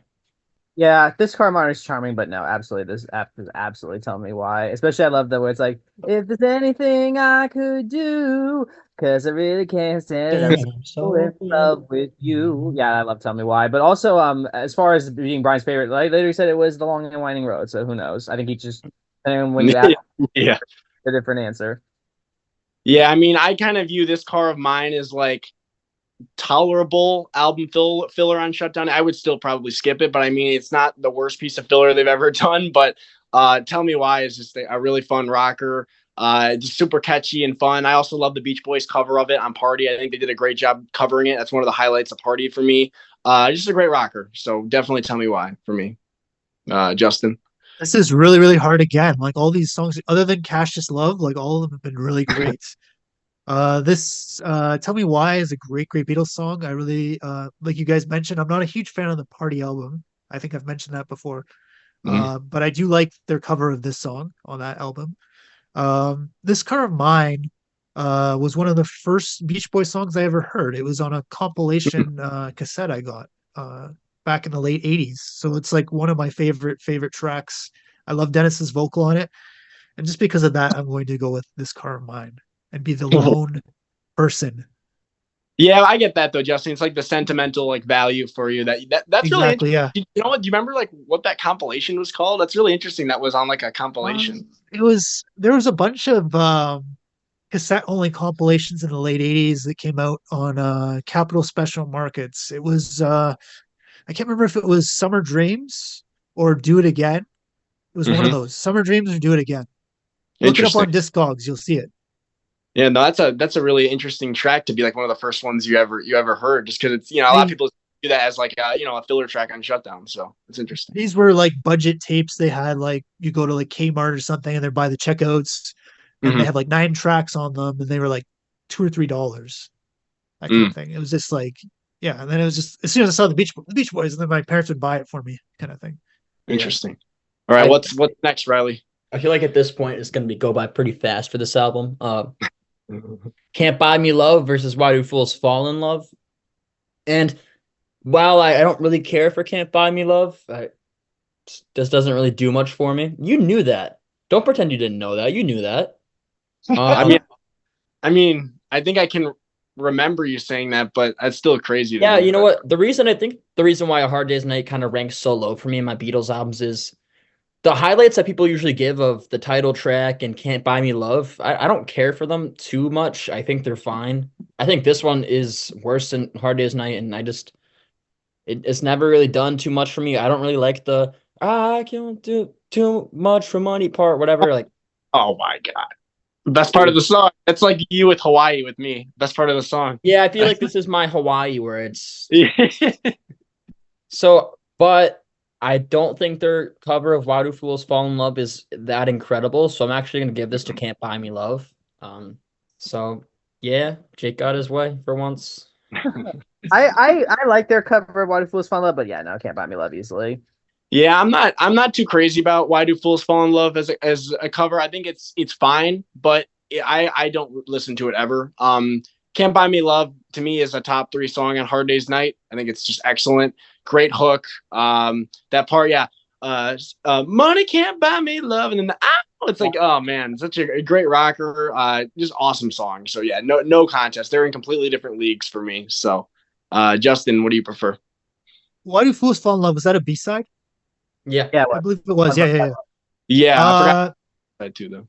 But yeah, Can't Buy Me Love. What a great song. I remember watching McCartney perform this when I saw him, and it was just incredible.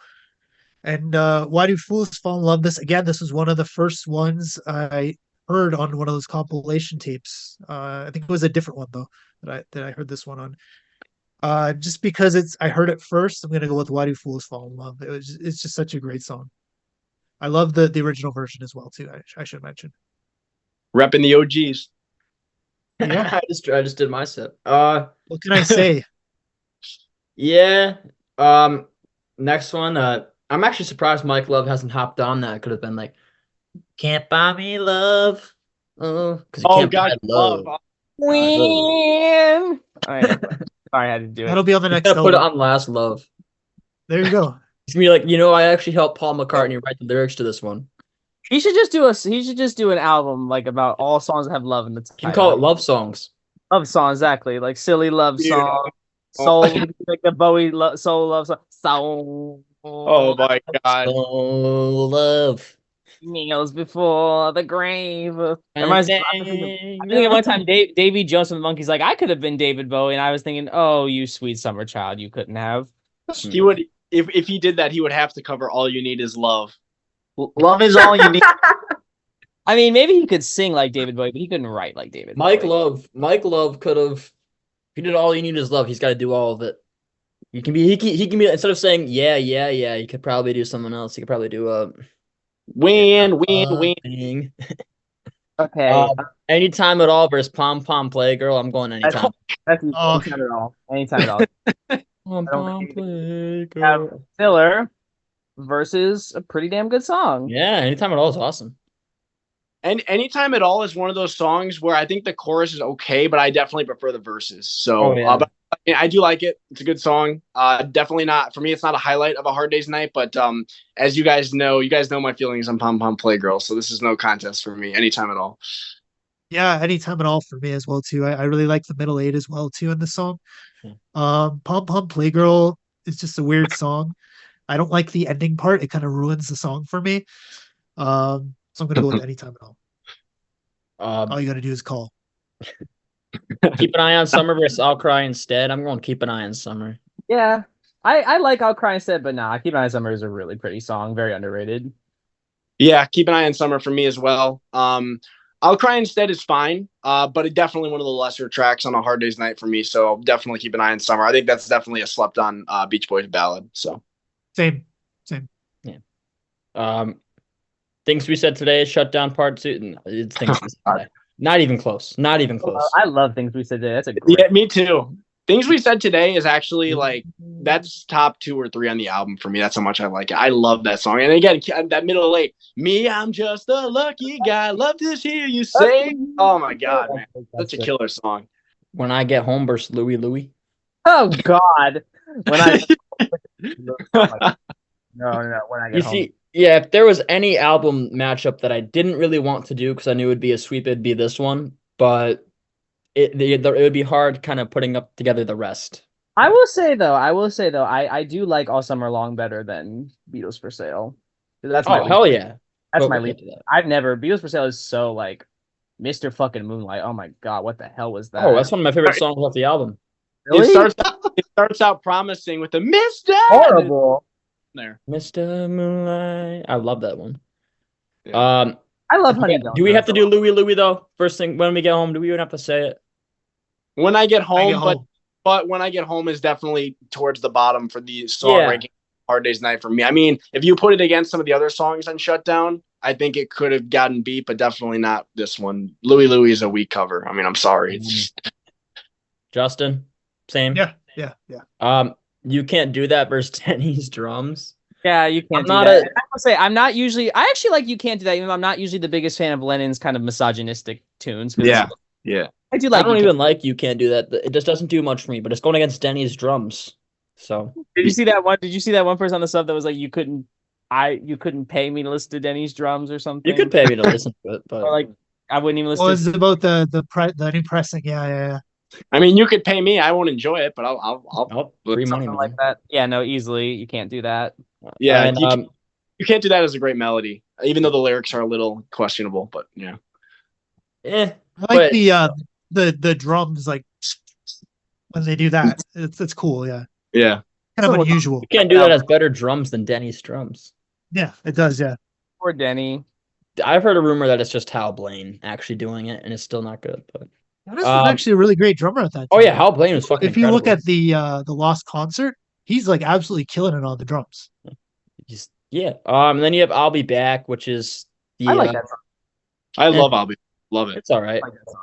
But- Those minor chords again, man. Love it. So haunting. Yeah, but as a whole, I mean, Hard Day's highs Night. are really good. I think the highs are much higher on Shutdown Volume 2, but as a whole, Hard Day's Night sweeps. Yeah, usually Hard Day's Night. Yeah. Hard Day's Night by Like Hard Day's Night, huh? yeah. It's one of my lesser favorite Beatles albums, but as a whole, all right. Beatles enough. for Sale versus All Summer Long. You have the opposite effect for me because minus 3 tracks is a fucking sweep. For like, you know what? If I put this against Hard Day's Night, it would be closer, but it would still definitely be All Summer Long. But I Get Around versus No Reply. I don't think I need to say my response. I would hope I wouldn't have to. I Get Around is my favorite song of all time. It's not getting beat by freaking No Reply.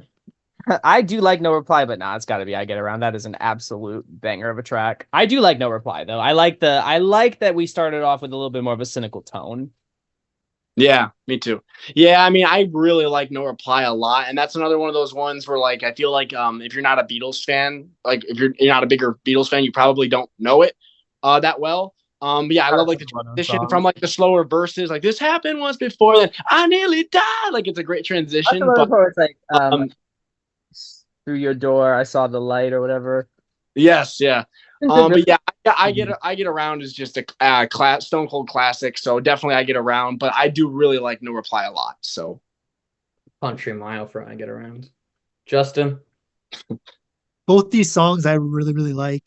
Beatles for Sale was actually one of the first CDs I ever got back in the mid 90s. I have no idea why I picked that one. I guess it might have been one of the only ones in the store or something.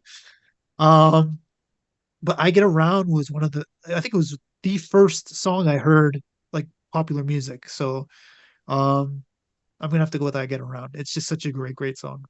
Freaking Regular Show, man. I I liked it before it was in Regular Show. I remember that. Skips versus Technology. But no, like that was like I knew this song before Regular Show, and it was already one of my favorites. And then like this is like during my Beatles phase too. And then I learned then I saw it in Regular Show, and it was one of those first Beach Boys tracks that I ever listened to. And it was like one of the first tracks in general that on my first revisit I realized how freaking good it was. So Yeah. I knew it because of the Endless Summer comp that my dad had on CD. But when I heard this in Regular Show, I was like, I think I knew at that moment that this is my favorite song ever. All Summer Long versus I'm a Loser. All Summer Long by Country Mile. So not even close. I'm a Loser has never done anything for me. The lyrics are terrible. I think it is the melody is boring. It's not terrible. I'm a loser. They're not- I disagree with that. Ugh. Yeah, I like All Summer Long better, but I do like I'm a Loser. But yeah, I like All Summer Long better. I'm gonna say All Summer Long for this one, but I'm a Loser has really grown on me a lot. I used to not really be a favorite of mine. I do really like it now though. I kind of like how like it's got like kind of a sing along chorus, but then the lyrics are kind of like darker. You know, like it's about you see them kind of evolving as like lyricists. You know, like they're breaking away from usual like love songs and kind of a more like self-deprecating lyric. You know, which I really like. And you see that on No Reply as well. But I'm gonna go All Summer Long just because I think it's got a great melody. It's a fun song to just kind of like sing along to, and I like it. So All Summer Long, but I think I'm a Loser is very good, and I think it has good lyrics. So I'm a loser. Like that. No way, really?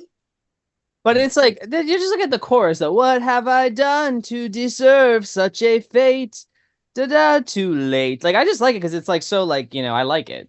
yeah, Uncreative, Chorus. That's all you're looking at. It's more songs. uncreative It's lyrics. it's very John. It's very John Lennon. It's very John Lennon. That opening part, it actually like really hooked me in when I first heard that song. I don't think that the rest of the song lives up to the opening section of it. I'm talking about "I'm a Loser." mhm. All Summer Long again was a song I heard on Endless Summer, like Riley.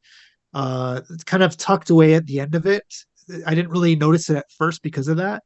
And once I was listening to it like a few times, that kind of jumped out at me, that song. So this was like one of my first like Beach Boys songs I really, really liked. So All Summer Long for me. Yeah.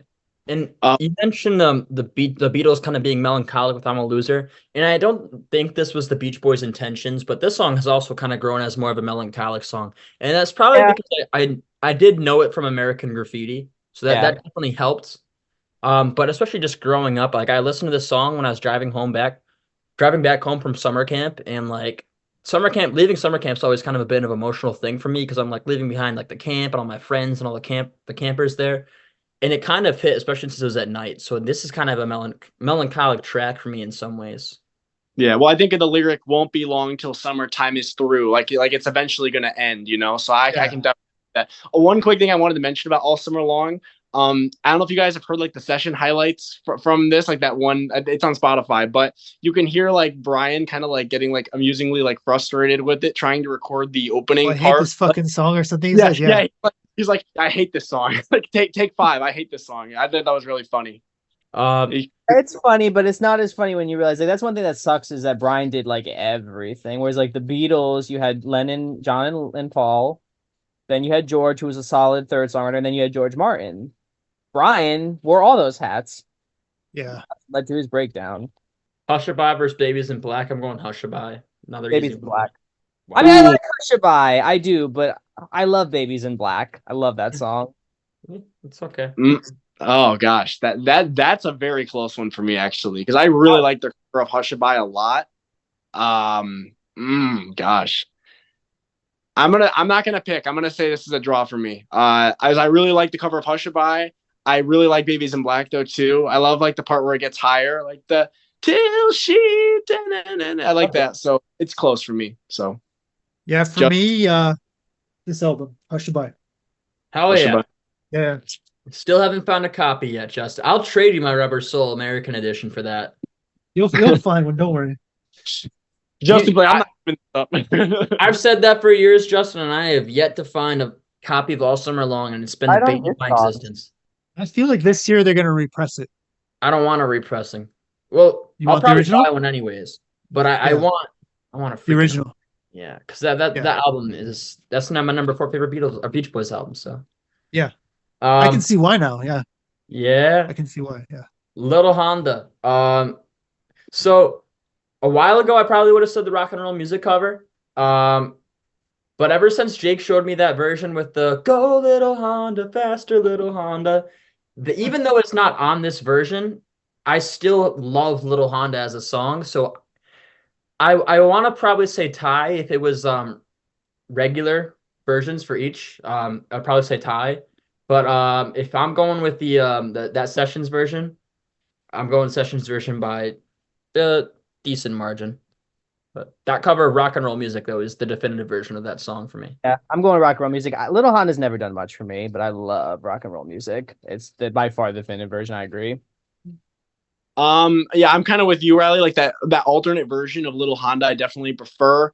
I think head to head, I'm gonna give the edge to rock and roll music, but if we're comparing it to the alternate Little Honda, it's pretty close for me.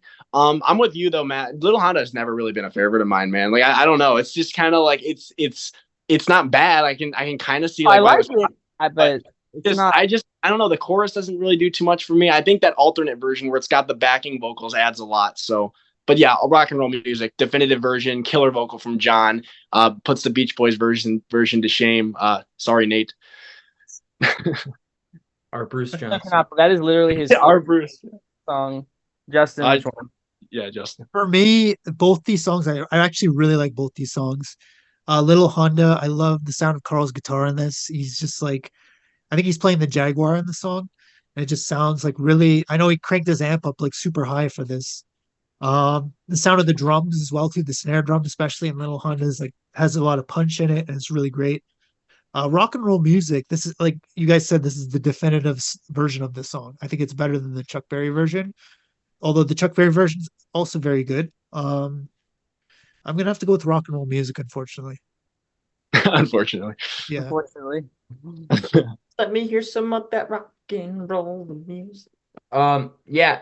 There's also in that session highlights thing, what I really like is you just hear Dennis, and then like before it even starts, you kind of just hear Dennis go like so much in the background going, go, go, go, go. And then Murray's like, Dennis, are you yelling go again? He's like, yeah. I like that. Yeah. Yeah. We'll Run Away versus I'll Follow the Sun. We'll Run Away for me. Yeah. I do like I'll Follow the Sun, but yeah, absolutely, We'll Run Away. Yeah, we'll Run Away for me too. I think I'll Follow the Sun is interesting because that was one of the first songs Paul ever wrote, like ever. Like I think he wrote it when he was like really, really young. Yeah. Like on the piano he was playing it. I'm sure the lyrics might have been written later, but yeah, We'll Run Away, really pretty ballad. I think it's definitely a slept on ballad in the Beach Boys catalog, so I really like it. I really like We'll Run Away over I'll Follow the Sun. I'll Follow the Sun. It seems very light. It doesn't seem very I agree. very rock. Yeah. I agree. Yeah. It feels a bit unfinished for me. That's kind of my biggest. I know he wrote it when he was really young. So I'll give him that, but it does feel a bit unfinished. But I do like some melodic stuff in there, but the lyrics aren't super strong, and it just not too much there, but it's all right. The next one is Carl's Big Chance versus Mr. Moonlight. I really love Mr. Moonlight a lot, more than I probably should. That's like my big Beatles hot take because I really like it. This is one of the highlights on the album for me. I don't know. I feel like John's vocal is very raw in it, especially in that beginning part. I really like that. I think it was an organ solo, right? Yeah. I really like the organ on it. Yeah, I think it's really, really great cover. I don't know if I'll call it a beautiful song, but it's awesome for me. I love it. And Carl's Big Chance is a pretty decent surf instrumental. I think this is her last surf instrumental, so I do appreciate it. But I feel like they did a lot better with some of the other ones they did. I can't with you. I don't like A Hard Day's Night. I don't like Can't Buy Me Love, but I like freaking Mr. Moonlight. Oh, freaking Mr. Moonlight. Yeah, Both are awful. I don't get Okay, it. but I wouldn't say Carl's Big Chance is awful. It's filler. One, but Mr. Moonlight's awful, so neither. It's not. It's awful. Mr. Moonlight is like one of the prime examples for me of a song that starts extremely promising and then just falls flat on its face. Like that opening vocal from John is so good. And then after that, it just turns into just kind of bleh. Like it's just kind of whatever. I mean, if we're comparing it to Carl's Big Chance, I guess I'm gonna go Mr. Moonlight just because I'd rather listen to that than an instrumental. Than that instrumental, I should say. But yeah, I don't know. Mr. Moonlight, I mean, if we put it against most of the other songs on All Summer Long, I would definitely pick the song from All Summer Long. So Okay. I actually really like both these songs. Really? Mr. Moonlight, I really like the organ in it, like Riley mentioned. I like the opening. The opening is actually better than the rest of the song, but the rest of the song's not too bad. Carl's Big Chance, I listened to it fairly recently because I just got this version, the vinyl version. I hadn't listened to this album for a really long time, like front to back.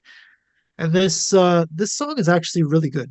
I really, really like it. I think it's one of their best instrumentals. And Carl, you can tell he's really growing up here, and his sound is great on it. I love again the snare drum sound on this song. Yeah, I'm gonna go with Carl's Big Chance. No, I really love the night before she's dead. I forgot the lyrics. Says, I'll pray and pray for each day. Because she loves that. Oh, it's music to my ears. Yeah, it's a good song. Yeah, hell yeah. The next one, Wendy versus Kansas City. Hey, hey, hey. I love Wendy. I know Jake's not huge fan of it, but I really like Wendy. It's one of the highlights on All Summer Long for me. Um, that opening is so intense. I love it. You kind of hear some of that like coughing in the background too, somewhere in the middle of the song. I Yeah. think I don't whether intentional or not. I think awesome part of the song. I really love it sometimes when they keep some bloopers in there. Kind of shows some of that like That's there's the still like stereo mix. The yeah mono mix doesn't have the coughing. yeah. I Yeah. I love Wendy. Chord progression's beautiful. The harmonies are awesome. That keyboard organ solo in the middle absolutely rips. I kind of say that's like one of those proto prog moments for me, even though it's the Beach Boys. But Yeah. I'm a killer. I'm a sucker for keyboard solos. So Wendy for me by a lot. But Kansas City, hey hey, really really energized cover of Medley. I still like it, but Wendy's one of my favorite songs by the band. Well, yeah, definitely Wendy. Kansas City's all right. Definitely Wendy. Yeah, I mean, I'm gonna go Wendy too. Kansas City, like you said, is all right. Yeah, Wendy. I mean, it's definitely not a favorite of mine, like of like their songs that were like hits or singles, but I do like it enough for sure. Like it's on my Beach Boys playlist. I definitely wouldn't skip it. And for me, that organ solo in the middle, that's easily my favorite part. For me, that really makes the song. Without it, it definitely would lack something for me. I do like that intense buildup though at the beginning that you were talking about, Riley, like how it comes in like that. It's very like you don't know what's gonna happen. It's like, oh, this is different. So I like Wendy enough. So definitely Wendy. Yeah, both these songs I really, really like. Kansas City, that was one of the first songs along with Long Tall Sally where Paul really could really belt out a song. Mm. Kind of wearing his Little Richard influence on his sleeve. Uh Wendy has that melodic organ solo, like you guys mentioned. Um, Plus the opening is really intriguing too, with the kind of the silence and then the drums start. Um, I'm gonna go with Wendy. Yeah, the next one, 8 Days a Week versus Do You Remember? 8 Days a Week is a Oh, pretty simple song. I like it a lot. I really like the opening is so freaking cool. No, ooh, I need like I think it's despite it being a very simple song, in pretty simple subject matter too. It's still really good. It's one of the highlights for Beatles for Sale. This is one of the songs I learned. I think I said it before. I learned chords from this one. Um, and I it sounds weird, but I think it is one of those songs that kind of influenced Britpop because of how simple it is. Um, so at least Oasis, because I know Blur was pretty complex, especially with the later on they got. But yeah, I really like 8 Days a Week. I'm going with that. Yeah, easily 8 days a week. Do you remember is Least favorite off the album for easy me. as all hell. I mean, honestly, it really is. But yeah, Little Richard singing. easily. Ian Clark brought it to life. Even though I know John Lennon never liked it that much, apparently. Yeah, I mean, 8 days a week for me is like easily the highlight of Beatles for Sale. Well, I mean, I really like I said, I really like No Reply as well, but yeah, it's to me it's easily 8 days a week. Do you remember the only part of it that I like kind of like is the Elvis Presley yeah, like that little middle section. I dig that, but besides that, it doesn't really do too much for me. It's definitely one of the weaker songs on All Summer Long for me, but yeah, 8 days a week, killer. Riley, I find it interesting that like a song like, If I Fell, like the opening line bothers you, but then on a song like this, where it's a very similar sentiment, like, ooh, I need your love, baby. It's very The fade like, in It's the guitar intro. The dun, dun, dun, okay. dun, dun. I, And then it's the way it fades into that, I think was really cool. okay. That's okay. Justin. yeah. 8 days a week. There's something really intriguing about this song. I know when I first heard it, it clicked with me automatically. Really catchy, really great. The choruses and the verses are both catchy. Mm-hmm. Do you remember? It's kind of nostalgic for me because it was on one of those cassettes that I got when I was like really little. I'm gonna go with 8 days a week. Just a better song. I love the 8 days a week. I love. That's good. You. Yeah. 8 days a week. So Not good. enough to show I care. That part's really good. Yes. Girls on the Beach versus Words of Love. Words of Love is Yeah. a really damn good cover of a Buddy Holly song. I think hold on, let me check. John does a really good Buddy Holly impression. And while I prefer the Buddy Holly version, this is one of Buddy Holly's like much more complex and much better songs. I still really like this version. It's one of the highlights for me. It's very faithful cover, very inspired. I really like it. But Girls on the Beach is Girls on the Beach, and it's one of their, I think it's a very underrated ballad from them. Yeah, I agree. I love the cover of Words of Love, but nah, yeah, Girls on the Beach definitely. Yeah, same as you guys. I'm actually not too. I think Words of Love. It's an okay cover. I'm not too nuts about it, to be honest. But I think Girls on the Beach is just beautiful. One of the most underrated ballads. Love that middle eight or that bridge with Dennis. The sun in her hair, the warmth. Oh man, that's just killer. And just gorgeous harmonies too. Like right from the start, just beautiful harmonies. So easily Girls on the Beach for me. Yeah. Yeah, I feel the same way as you guys. Words of Love is a great cover, but Girls on the Beach is just it's a really fine song. It's probably one of the Beach Boys' bests. I'm gonna have to go with Girls on the Beach. All right. Drive In versus Honey Don't. Drive In clears. I love Drive In. I know Uh, it's a super simple song. It's definitely filler, but I think I mentioned this before. This is my favorite filler from the band. Um, I could kind of listen to it on its own, honestly. And then like the one part where Mike's like, "And only you could stop forest fires." If the driving, ooh up. If the driving. I love it. I love it. It's so fillery, but it's really good filler. I like it. Honey Don't. It's a guilty pleasure of mine. I love the way Ringo sings it. I love it. It's like you got sand all over your feet, and it's like rock on for Ringo George one time, and driving is just cheesy as all hell. So yeah, Honey Don't. Yeah, I mean, I'm gonna go Honey Don't as well. I think Ringo's vocal is kind of charming on it. Like, Love well, his Honey vocal. Don't. I think it's a fun vocal. Driving, I do like instrumentally. I love like the driving guitar on it, like especially like towards the end, like the na na na na na. It's really good driving guitar, but I find it a bit cheesy as well. I don't really like the lyrics of this one. They kind of annoy me. So I'm gonna go Honey Don't, even though Honey Don't for me is one of the weaker songs on Beatles for Sale. I love Honey Don't. Honestly, I like it better than Mr. Moonlight. I like it better than Oh, I Kansas. like the Mr. I love Moonlight. Honey Don't. It's a guilty pleasure of mine. Me Justin. don't. That's Carl Perkins' song. Yeah. Yeah. Yeah. So yeah, I love this version of Honey Don't with Ringo. It's just like you said, a charming vocal. Drive In is a great song too, though. It brings me back to when I was like first discovering the Beach Boys. I think I heard this on Spirit of America, the vinyl, when I was a kid, and in fake stereo, and it just brings back really great memories. So I'm gonna have to go with Drive In, just because it brings back better memories. All right. Every Little Thing versus our favorite recording sessions. I think our favorite recording sections, even though it's not my favorite of the Beach Boys like comedy things, I think it is probably objectively the best one because I feel like it's just bloopers. Um, but I'll always defend both sessions. And the Mickey Mouse with the sore throat. But yeah, I got to give it to the one that's the actual song. So Yeah, it's not even a discussion. Every little thing. Yeah, I know. Not even Yeah. a debate. Every little thing. I love the chorus. I love that song. Thing she does, she does for me. Yeah. I love Yeah. the.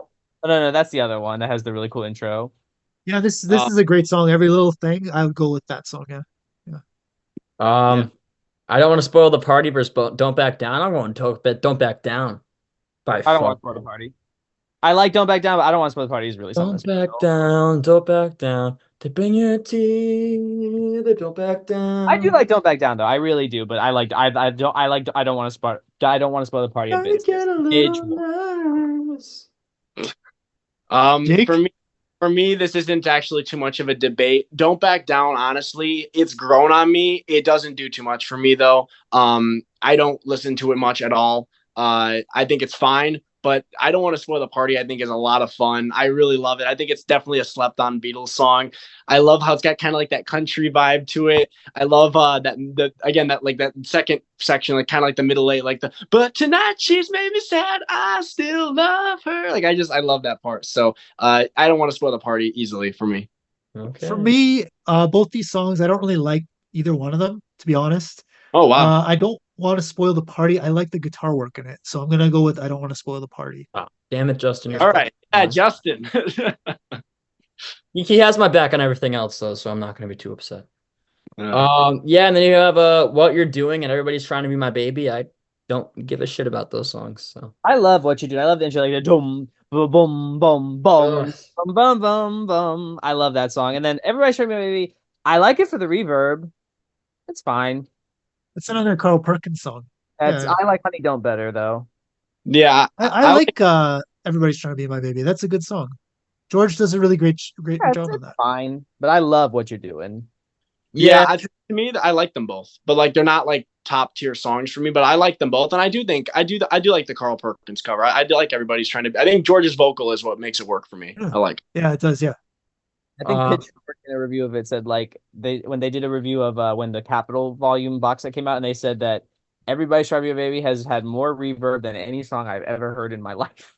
Well, it has a slap back delay on it on his voice. Well, also Yeah. to be fair, on it's on because it's on Beatles 65, and it has the really distorted ass versions of I Feel Fine and She's a Woman. I don't know if you've ever heard those. Oh my God, there's so I much. have. Yeah. yeah. As a whole, I mean, it was a pretty easy sweep for me for All Summer Long versus Beatles for Sale. I All Summer Long is my fourth favorite Beach Boys album. Beatles for Sale is I think it is my least favorite Beach Boys album not Beach Boys, Beatles album that isn't Yellow Submarine soundtrack, but that's more of a Beatles EP with a George Martin EP tacked onto it. Um, it's not even close, but I love Mr. Moonlight. I like their version of rock and roll music, and I like their version of Words of Love, but minus those, and I guess 8 Days a Week too. There's not a whole lot going on for me with Beatles for Sale. I've never been a big fan of it. I think I'm a loser. And what the hell's the other one? No Reply. I know people like them. I understand they're kind of deeper songs where they start to really delve into those interpersonal stuff, but I just don't give a shit about them. I just don't like them. Yeah, I would give it to All Summer Long too. Beatles for Sale is my least favorite Beatles album, but I will say I don't know what the Rolling Stone album guy was smoking by giving All Summer Long a 2 out of 5. Oh wow. Okay. Probably crack. They gave a 4.5 to Beatles for Sale. Well, both of those are wrong. I mean, no sir. Yeah, for me, I'm gonna give it to All Summer Long. Because I think All Summer Long is more like higher highs. Like the highlights are so good on All Summer Long. You got the title track, I Get Around, Girls on the Beach. I mean, the highlights are just so good. But they're not that far apart for me, even though I don't care. I mean, there's songs I definitely don't care for on Beatles for Sale, but I do really like the highlights on Beatles for Sale. So I'm gonna give it to All Summer Long, but they're not super far apart for me. But what do you? How about you, Justin? I'm gonna go with All Summer Long. I like every track on it, really, other than our favorite recording sessions. So you can tell, like at this point, like Brian's really taking control in the studio, and they're really getting their shit together. With this album, this was kind of an album I kind of slept on for a while, and just rediscovering it now. And I know what Riley's talking about all these years, saying it's his favorite Beach Boys album or one of his favorites. Um, it is a really great album when you listen to it front to back. It's a short album, but it's really great. The next one's gonna be tough. Yeah, no. It's not at all for me. Not at all.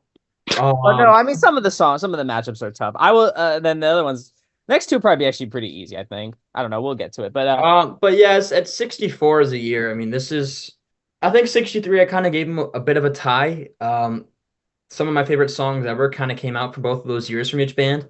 But 64 is a bit of a sweep for me. I mean, like I said before, the highs or the highs on Hard Day's Night don't really do much for me. The songs I like on there, Tell Me Why and Things We Said Today. I mean, they're good. I really enjoy them, and then you kind of get to the next album with All Summer Long and versus Beatles for Sale. I mean, Beatles for Sale, I just don't like it. I like some of the songs, but as a whole, I think it's a kind of just a boring album. I don't think it's terrible, but it's just kind of boring. And then the Beach Boys were cranking out so many good songs this year. I mean, I Get Around. I mean, that's my favorite song of all time. But if you take that away, I mean, you have Don't Worry Baby, Fun, Fun, Fun, Warmth of the Sun, All Summer Long, not Hush by Wendy. Uh, Beach Boys were freaking stacked this year. It's not even close for me. This is And they were really busy that year too. They came out with this album too. Yeah, that's not even really a concert album. That's more of a In the studio. yeah. Yeah. Yeah, the Christmas one. album at the end of the year. And then you have Yeah, I have that single one. When I Grew Up to Be a Man and She Knows Me Too Well, I think both came out in 64. Yeah. Then the Beatles had "I Feel Fine" and "She's a Woman" in I '64. really like I Feel Fine. Yeah, but even when you kind of have some of those the singles that they came out with this year, it's still the Beach Boys by a lot for me. I would say for me, starting out, I think the Beatles in the first half of the year were better, but then I would say it was tied by the end for me. For me, actually, to be honest, so for me, as much as I love a lot of the Beach Boys highlights from this period, like I think their best songs are easily as good or better than the Beatles songs. But if we're judging it off of like the strength of just like the songs that appear on those albums, A Hard Day's Night for me is like a top 25, top 30 album all time for me. I just think it's a masterpiece of an album. And there's like maybe one or two songs on there I'm not particularly like a huge fan of, but otherwise I think it's almost a perfect album. All Summer Long I don't love because I think there's still some filler on it that I don't particularly care for too much. So I'm gonna say the Beatles win for this year for me. But I don't want to take away from the Beach Boys because they released some incredible music that year, some amazing songs, like you said. Like She Knows Me Too Well came out the year as well, which is just an amazing ballad, just as good as many of the Beatles songs, better than many of them. But I'm gonna go Beatles. I'm gonna go with the Beach Boys. Um, the All Summer Long album is really, really great. The Shutdown Volume 2, other than maybe 3 or 4 songs, is really, really solid. You have the concert album that's pretty great. The Christmas album as well too. They were really, really busy cranking out. And then even She Knows Me Too Well towards the end of the year and starting to get Today set up at that point too as well. So I'm gonna go with the Beach Boys. They were really busy and they were very young too. They were much younger than the Beatles. So um, with that in mind, the Beach Boys for sure. Yeah. So we're getting into our last year of the discussion, but we have right now we're at Help versus Today. Both have an exclamation point at the end, which I think is pretty cool. Yeah, I noticed that too. Yeah, help today. And I wanted to do Today versus Rubber Soul because I feel like those match up a lot better. But They kind do. of like what I said though, if you're looking at like the highs of each year, maybe it's a bit more stacked. But if you're looking at the progression of each band, I think that kind of makes it a bit more interesting. Help is one of my favorite Beatles albums. I love a lot of the songs on here, but Today is my third favorite album of all time. So, Versus Rubber Soul would be tougher to pick, but like I feel like the way it matches up now, it's like it's more lopsided for one band in each case, in my opinion. yeah, but you know what? If you wanted to do Pet Sounds versus Rubber Soul, that would probably be I feel That like sounds like Revolver. not as good as a matchup as Pet Sounds versus not Summer Days, Revolver. That's gonna be tough because those are my two That's going to favorites. be super. And it's weird because for me, I mean, it's actually a bit more lopsided for the Beach Boys on the early years. But when you get to like I said, the Jake, once you get to like the mid 60s onwards, that's where some of my Beatles hot takes really tried to overtake some of the Beach Boys ones. And that's where I pissed off a lot of fans. So it is a bit fair. So this is a tough one right off the bat. Do you want to dance versus help? That is tough. Because this is an example of Brian going above and beyond with a cover. Same thing he did with the Sloop John B, where he added a whole new section to Do You Want to Dance that wasn't in the original, which is the best part of the song, is the part that Brian wrote. It's really rocking. I love I think Dennis is on vocal here. Yeah. I wasn't, because I usually confuse this with Dance Dance Dance. But Hmm. yeah, it's a fantastic cover.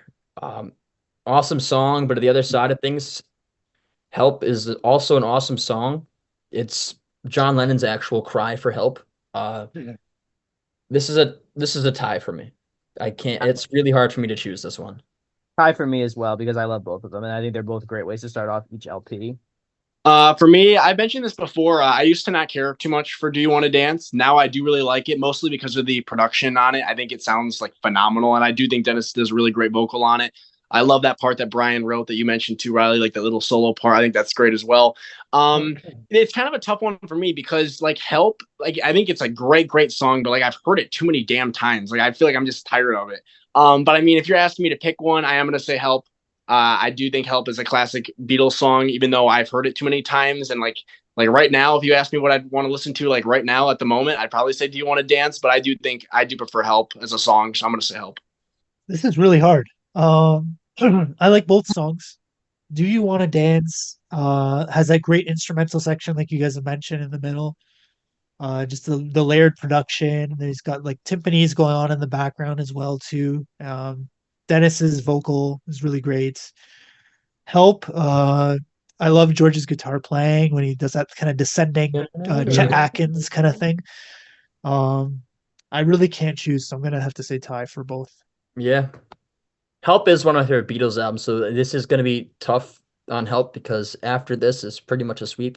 Um, but yeah, both of these are transitional albums for the band. I think Today more so than Help was for the Beatles, but still both transitional albums that'll definitely show up a lot in the next one more so, I think. But Good to My Baby versus The Night Before or Good to My Baby. I like The Night Before. I think this is a George song, right? No, Oh, it yeah. is. I'm thinking of I Need You. Yeah. But yeah, it's The The Night Before is good. I like it, but Good to My Baby has She's my girl and I'm good to my baby, and The Night Before doesn't have that. So Yeah. Yeah, I like The Night Before too, but I'm gonna give the edge to Good to My Baby. I'm gonna disagree with you guys. This one's actually not too close for me. I like "Good to My Baby." I think it's a good song, solid song. But The Night Before, I freaking love that song. I think it's great. I love the piano on it. And that second section, like the last night is the night I will remember you by. Like that whole section just like blows me away. I think it's one of Paul's most underrated compositions. I think it's an awesome song. I would rank it top 3 or probably top 3 on Help. So I'm easily gonna say The Night Before. I think it's awesome, but I do like Good to My Baby. I think it's really good. The Night Before it has that really emotive Paul vocal on it. He's kind of doing that little Richard thing a little bit more, and the Wurlitzer piano in it on it is really nice as well. Wurlitzer, yeah. Good to My Baby is Good to My Baby. Like this was one of the not one of the first songs. I'd say maybe like midway through my Beach Boys kind of finding out about them, and I actually didn't have the Today album at first. There was a cassette that was called Dance Dance Dance, and it missed 2 of the songs. So this is where I heard it first in fake stereo, and it still sounded great in fake stereo. So I'm gonna go with Good to My Baby. Oh yeah. Don't Hurt My Little Sister versus You Gotta Hide Your Love Away. This is tough because they're very different songs. Yeah, they are. I want to say tie because Don't Hurt My Little Sister is so awesome, especially when you get to that Don't Hurt part with Brian's falsetto and it rips, and this was meant for Spectre, but then Spectre turned it into a commercial and Brian took it back and all that shit. But I'm gonna give the edge to You Gotta Hide Your Love Away just because of a lot of nostalgia with this one. And this was Lennon doing Dylan, and I really like that. And actually, you know what? Recently getting into Dennis Wilson's cover of it, I kind of brought it back to me. So I really like You Gotta Hide Your Love Away. I'm gonna give this one by a little bit, but it is pretty damn close. Yeah, for me, it's not that close. You Gotta Hide Your Love Away. I like much better. I don't mind Don't Hurt My Little Sister, but it's never been one of my favorites on the first side, and I think You Gotta Hide Your Away is one of Lennon's best songs. I think this is a tough one, kind of for the same reason you said, Riley. Like I feel like they're very different songs. It's hard to compare them, and I like different elements of each one. Like for Don't Hurt My Little Sister, the production on it is awesome. I love the melody, like the verse melody, like the "There she goes, she ran in her room," and I love like that key change or that chord change, like the "Why don't you love her like her big brother?" Like I really love that part a lot. But yeah, You've Got to Hide Your Love Away is like a classic Beatles song. Great lyrics, really great lyrically. Like you said, it's kind of the Beatles like doing like a Bob Dylan style song. I'm gonna say You've Got to Hide Your Love Away. But I do really like Don't Hurt My Little Sister. I think people sleep on it quite a bit. Would I say it's one of the strongest songs on Today? No, but I do like it quite a bit. So Don't Hurt My Little Sister is more musically above You've Got to Hide Your Love Away. You've Got to Hide Your Love Away is very basic in terms of like chords and structure. It's like a Bob Dylan song, basically. It's very influenced by Bob Dylan. Both are really great songs, but very, very different because of that. Because Don't Hurt My Little Sister has all these key changes and it has like all these unusual chords. I would say the musician in me wants to go with Don't Hurt My Little Sister. Yeah, that's what the musician in me said too. See, but like it has all those chords. like extraneous. Like it's like I don't. It might be simpler. You got to jump away, but I think it's better written. My opinion. Just Yeah. Brian's voice on Like that someone, track sounds so great. I'm saying as someone who's not a musician and just is a big music lover. Like to me, it's like has all these chord changes, but it's like it's whatever.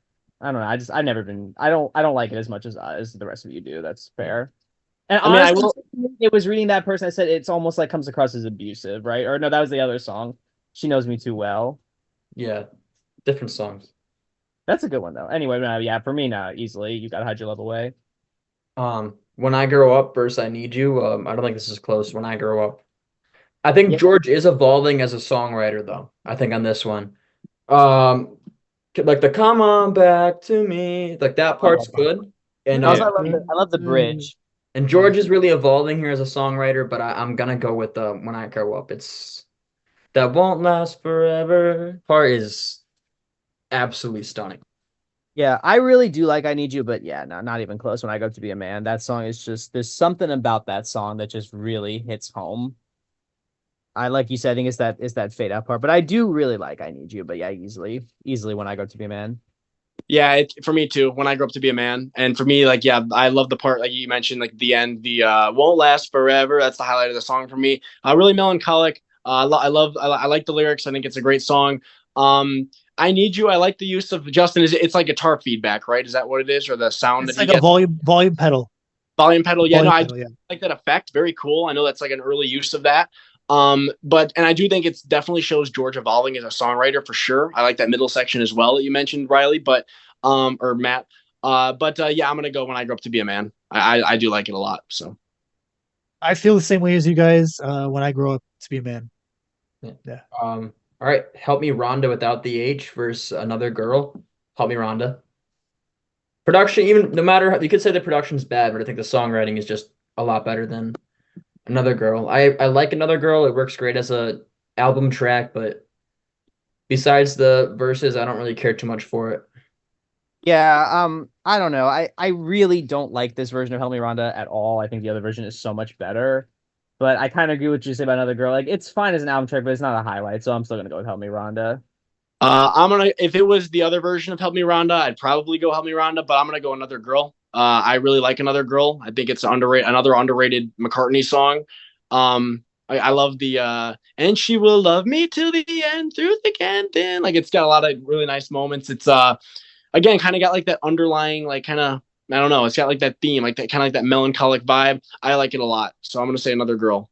Yeah, for me, Another Girl is one of the lesser songs on Help. So I'm gonna go with Help Me Rhonda. Even though like Matt says the Summer Days one is a lot better. All right. And recording. Dance, Dance, Dance. First, you're gonna lose that girl. I'm going Dance, Dance, Dance. That guitar riff is freaking sick. And then you get the do you do you do you not do you do whoa. See, I told you I confused those songs. I really like Dance Dance Dance, but I also really like You're Gonna Lose That Girl. I think I like You're Gonna Lose That Girl by a smidge, so I'm gonna go for You're Gonna Lose That Girl. I'm gonna go. You're gonna lose that girl as well. That's one of that, and that one also kind of like what you've been saying, Justin. Where you have like early memories with the song. I remember "Help" was one of those albums I listened to a ton on CD growing up. Probably like more than a lot of the other Beatles albums we had. And yeah, all these songs really bring back memories for me. You're Going to Lose That Girl was one of the first songs that really clicked with me from this album. It's just so melodic, and I love the verses and. I like the little guitar solo in the middle, like the down and down and down. It's a great song. I like Dance Dance Dance quite a bit as well. I like that like out of nowhere like key change towards the end, where it just goes up out of nowhere. I really like that a lot. But I'm gonna go. You're gonna lose that girl. I think it's great. Nostalgia is very powerful, eh? It is, but I just love the song.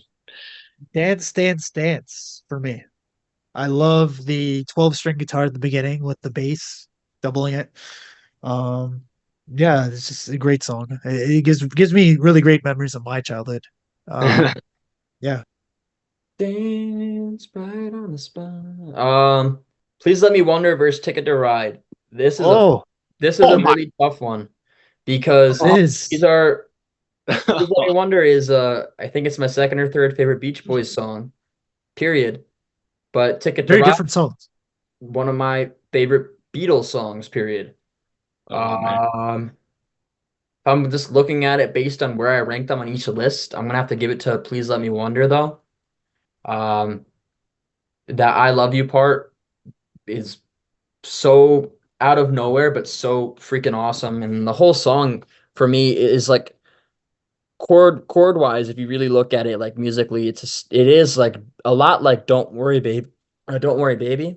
But I feel like it's kind of like an upgraded version of Don't Worry Baby. And I really, really love this song. And Ticket to Ride has an insanely awesome riff that was so influential on not just the Byrds, but on Britpop and Manchester and all of that like later on stuff. And I got to give that credit. And I really like Ticket to Ride. I feel like this is one of Lennon's best, period. But I'm gonna give it to Please Let Me Wonder by a smidge. I really like both of them. I'm gonna call it tie because I think they're probably the two best songs on each record. So for me, it pretty much, I kind of, for this one, I kind of have to ask myself, like, if I was on a desert island, what song would I want to bring with me? What song would I want to listen to if I could only pick one? And if I view it from that perspective, I have to go Please Let Me Wonder. I think it's one of the most beautiful songs ever written. I think it's just gorgeous. I think I've mentioned this before. It was one of the first like kind of deeper cuts by the band that I got really into, where like I heard it and I was just so blown away by it that I was like, I have to listen to more from this band because this is just like stunning. Ticket to Ride, like you said, Riley, is an amazing song. Awesome riff. I love the guitar tone on it. Like it's very loud and powerful, and I love the little like bridge section, like that she's riding so high. Like it's just a really well written song. I would definitely not argue with anybody that like prefers Ticket to Ride over Please Let Me Wonder. I totally get why you would go that way, one way or the other, but Please Let Me Wonder for me, it's just a beautiful song. So Really hard choice. Both really great songs. Both very different. Please Let Me Wonder is one of my favorite Beach Boys songs. So on the basis of that, I have to choose that song. yeah. Yeah.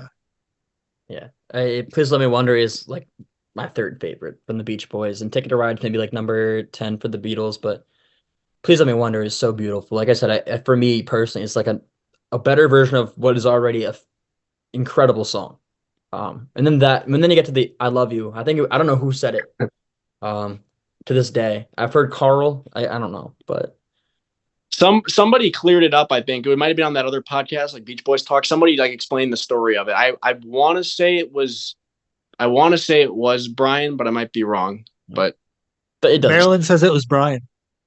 I want it to be a mystery. I feel like that's a good mystery. All right. This one's a bit easier. I'm So Young versus Act Naturally. This is one of my favorite Ringo vocals. And I think it's a really fun song, but I'm So Young is a really incredible Ronette song, and the Beach Boys did one hell of a job covering it. So I'm gonna go with I'm So Young. Yeah, I really do. I do quite like Act Naturally, but yeah, no, I'm So Young easily.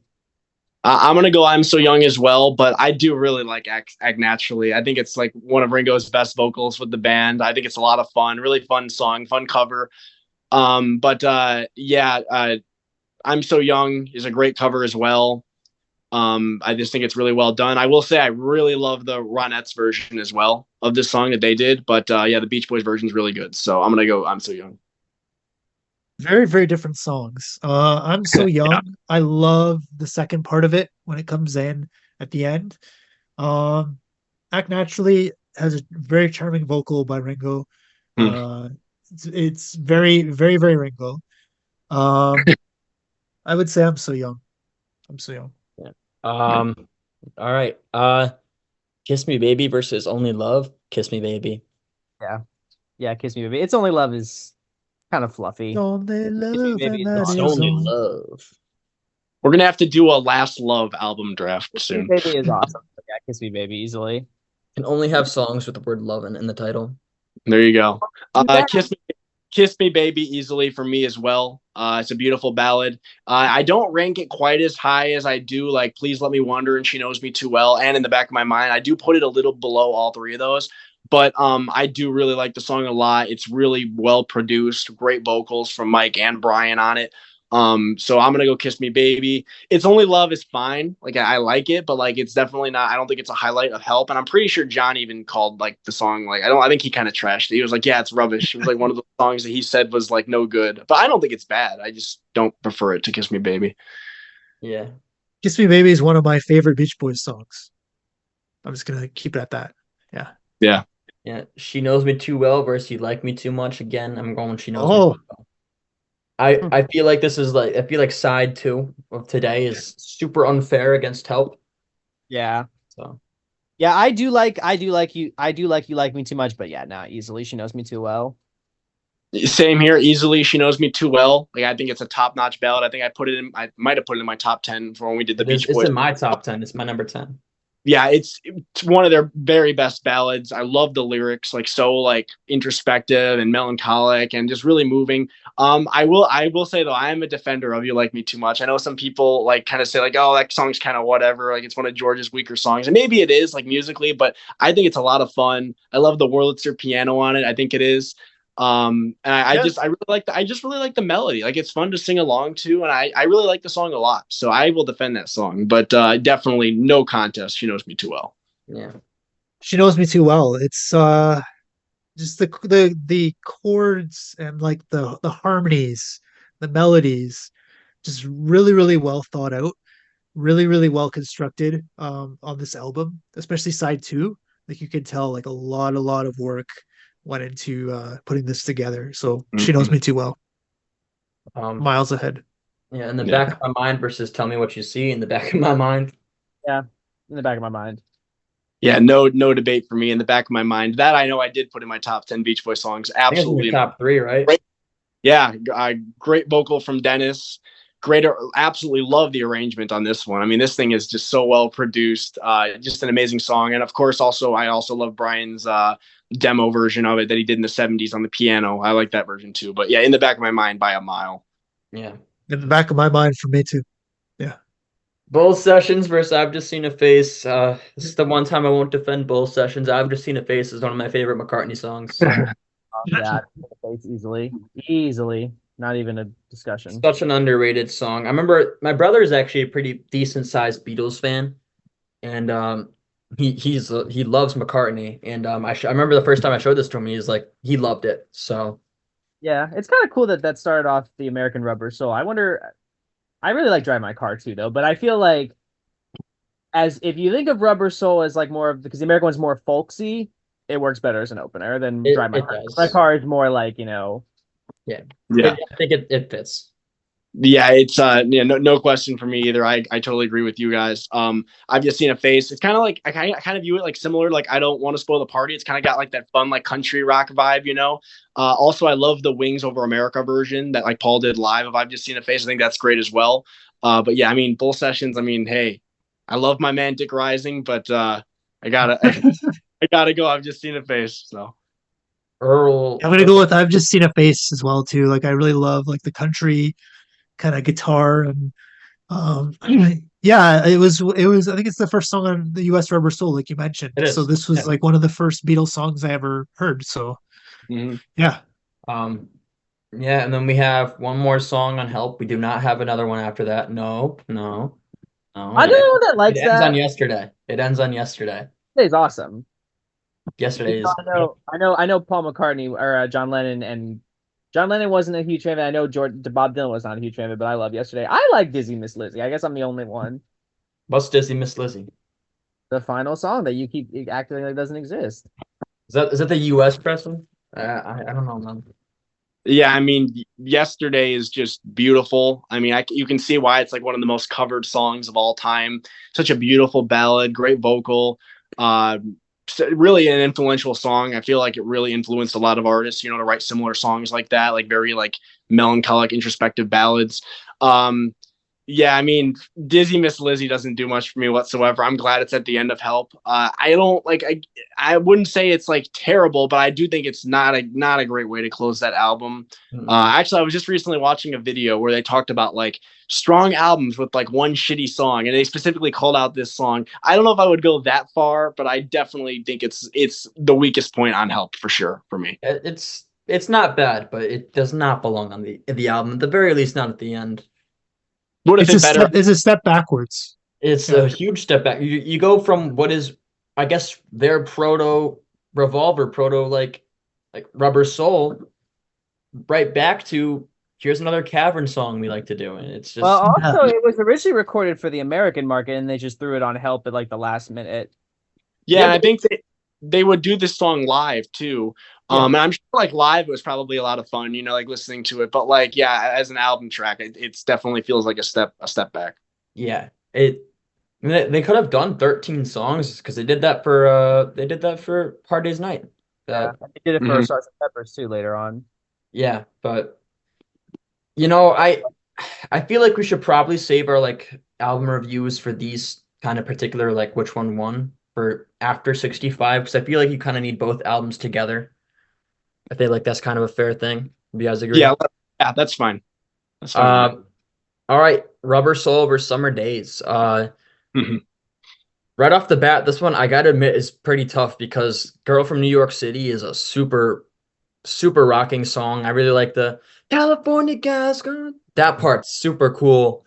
But Drive My Car is also quite an opener. I do prefer the American Rubber Soul. Because I really like that whole sound, but Drive My Car fucking rips. This one it was gonna be a tie for me, but I'm gonna go with my OG and go with the Beatles and do Drive My Car. Yeah, So this isn't that hard for me. Drive My Car easily. I like The Girl from New York City, but it's not better than Drive My Car. Come on, guys. Yeah, I mean, I really like both songs. I think they're both great openers. A lot of energy. Drive My Car. I'm definitely gonna go with Drive My Car though. I think it's a great way to open Rubber Soul. Although again, I do really love Girl from New York City. I think it's got a lot of energy. I like the falsetto, which I actually believe is Bruce, the high part, which is interesting. Yeah. But yeah, I really like both. But I'm gonna go Drive My Car. I really, really like both these songs a lot. I'm gonna go with The Girl from New York City. yeah, Just because it's one of the first Beach Boys I thought songs you I guys heard. didn't like that song. I mean, maybe I'm thinking of something else. you're thinking of Amusement Parks USA, Maybe I'm but thinking of Music Box. Yeah, Yeah. amusement parks. I hate that song. yeah, that's what a good way to transition because I fucking hate Amusement That Parks versus USA. Norwegian Wood. Oh, that's hard, right? One of the best versus one of the worst.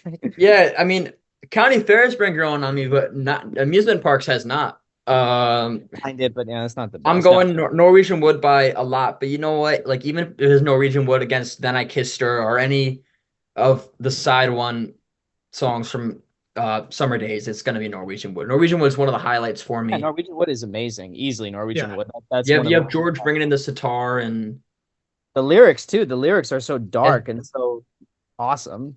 I used to think it was about Yoko for the longest amount of time, but that was before I really knew the band's history. I just kind of assumed, oh, this is John talking about Yoko. But So I love the ending line too. I lit the fire, isn't it good? Norwegian Wood. Yeah, no, easily Norwegian Wood. Easily Norwegian Wood. Not even close. Yeah, I mean, I don't think you could have a farther apart two songs in terms of quality for me. I mean, Norwegian Wood by 1,000 miles. I don't like amusement parks. I'm totally with Justin on that. I think it's annoying. I don't like the chorus, like the melody. I hate the stupid Carnival Barker shit. I just think it's a very annoying song. It's definitely a skip for me. Yeah.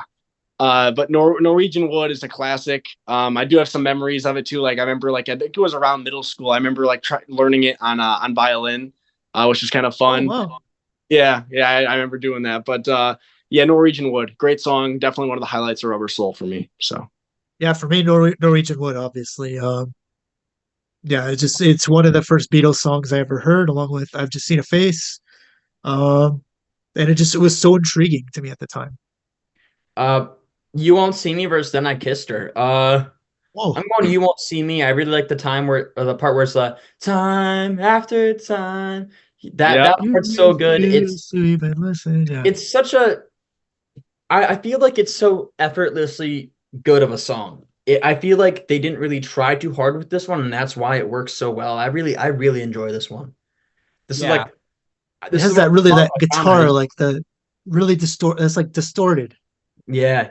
Dude, So like I'm going this one. It's not even close. I really like Al's vocal on Then I Kissed Her, and I really like the guitar riff, but I'm going You Won't See Me. Such a Yeah. fun song. It's not close. I like their cover Then I Kissed Her, but come on, You Won't See Me. I actually like it too because it's probably one of McCartney's angriest songs. Because he was Yeah, really and I like the woo, actually that I part. really like Anne Murray's cover too, which I know John Lennon was a big fan. I'm gonna have to listen to that. It's a nice cover. Even John Lennon, I think he personally told her it was his favorite cover of a Beatles song. That was Wow. the late 70s, right? That It came was out? like mid 70s. Mid 70s. Okay. I Yeah, think for I've me, heard no that. no competition for me either. Easily, you won't see me. I think it's a great song. Something interesting. I didn't mention this earlier with Rubber Soul, but like growing up, this isn't an album that I really listened to on CD. I don't know if we had it or not. We maybe did, but I just never took it out much. But a lot of these songs, like they were kind of later discoveries for me, and this was one of them. But like I don't really remember growing up with it. But it's a great song. Again, like very, yeah, like you said, very like angry lyrics from Paul. Uh, then I Kissed Her is one of those songs where like it's fine. Again, it's a cover. I do like that little middle section, like the I kissed her in a way that I never kissed a girl before. Besides that, doesn't do too much for me. So I'm gonna easily say You Won't See Me. Yeah, and then next one's not even close. Nowhere Man versus Salt Lake City. Nowhere Man is one of my favorite Beatles songs of all time. One of the highlights from Rubber Soul. I'm going Nowhere Man. Yeah, easily Nowhere Man. Easily, not even close. Yep, Nowhere Man easily. Salt Lake City, I think the instrumental arrangement is nice, but Nowhere Man is just a classic. Great lyrics and great vocals. So love it. Justin. Nowhere, man.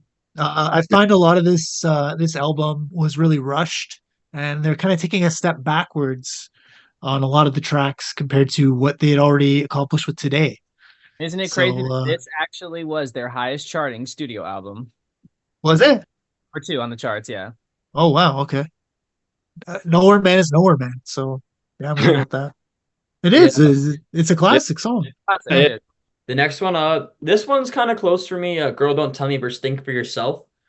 I really Oh, like Think for Yeah. Yourself, and because I really like George's lyrics. I feel like this is him really evolving him, and this and the If I Needed Someone too. Both show him really evolving as a songwriter. I really like Paul's fuzz bass on it, but I feel like George's vocal is a bit too bare. He's like, I've got a word or two. It's not. It's less singing, and I don't really like it. I wish they kind of double tracked it with somebody else. I wish he kind of shared a lead vocal with John or Paul, and it would have been a lot better. But it seems too bare, and I guess maybe nasally, and it kind of ruins the song a little bit for me. I still really enjoy it, but "Girl Don't Tell Me" is really damn good, and that 12-string guitar riff. I've been playing that nonstop for days. I've had "Girl Don't Tell Me" on a lot recently, so I've always really liked it, and it's the Beach Boys doing a Beatles song, and I think that's pretty cool. yeah. So I'm going "Girl Don't Tell Me" by a pretty good amount, but still really enjoy "Think for Yourself." Yeah. I do like Think for Yourself, but I think I prefer If I Needed Someone from as far as the Oh, Harrisons on Rubber Soul.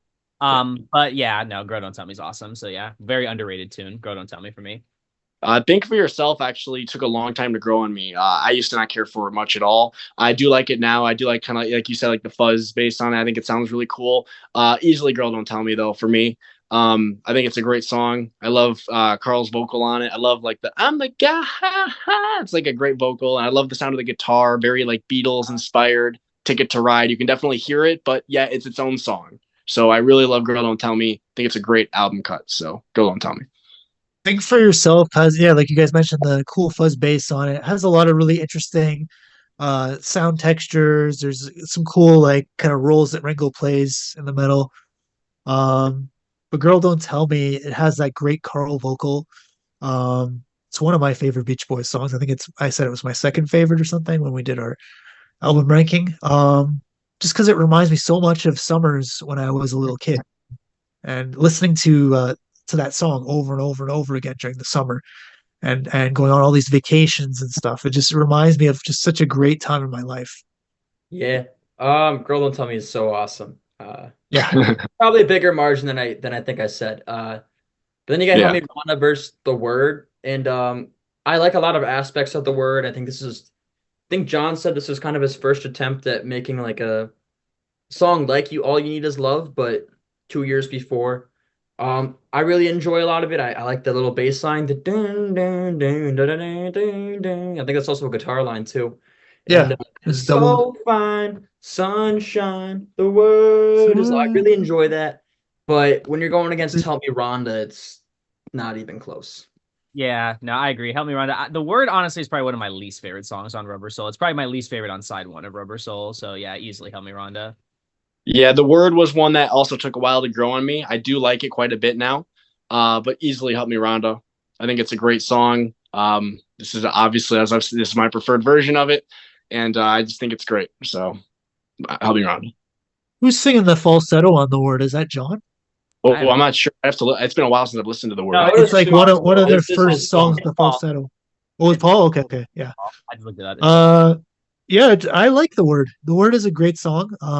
But Help Me Rhonda is Help Me Rhonda. It's one of the classic Beach Boys songs. So, and I like this mix a lot better than the Today mix or recording, I should say, because it's a completely different recording. So I'm gonna go with Help Me Rhonda. Then we got Michelle versus California Girls. Whoa.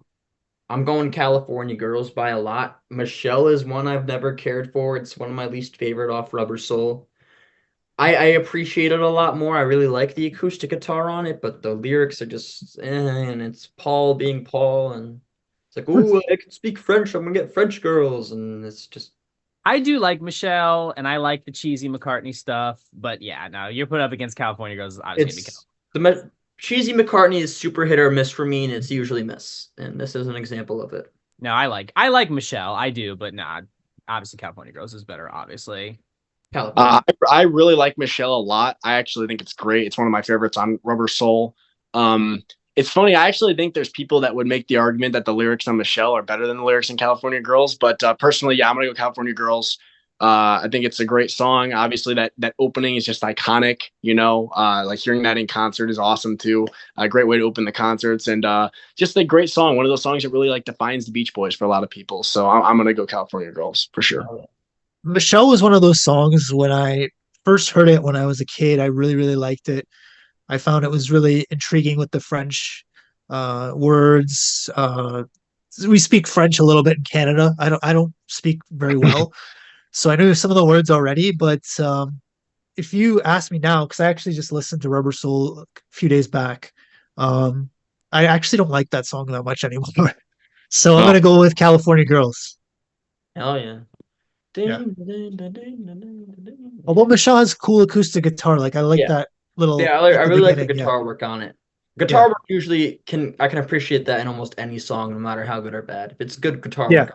it did win the Grammy for Song of the Year for what it's worth. Oh, Did I think it? that's I think that's deserved actually. I think it's a great song. Like I love those little like guitar solo parts, like I just isolated guitar. It sounds great. I love that song. Let 'Em Run Wild versus What Goes On, and Oh man, that's a slaughter Yeah. for me.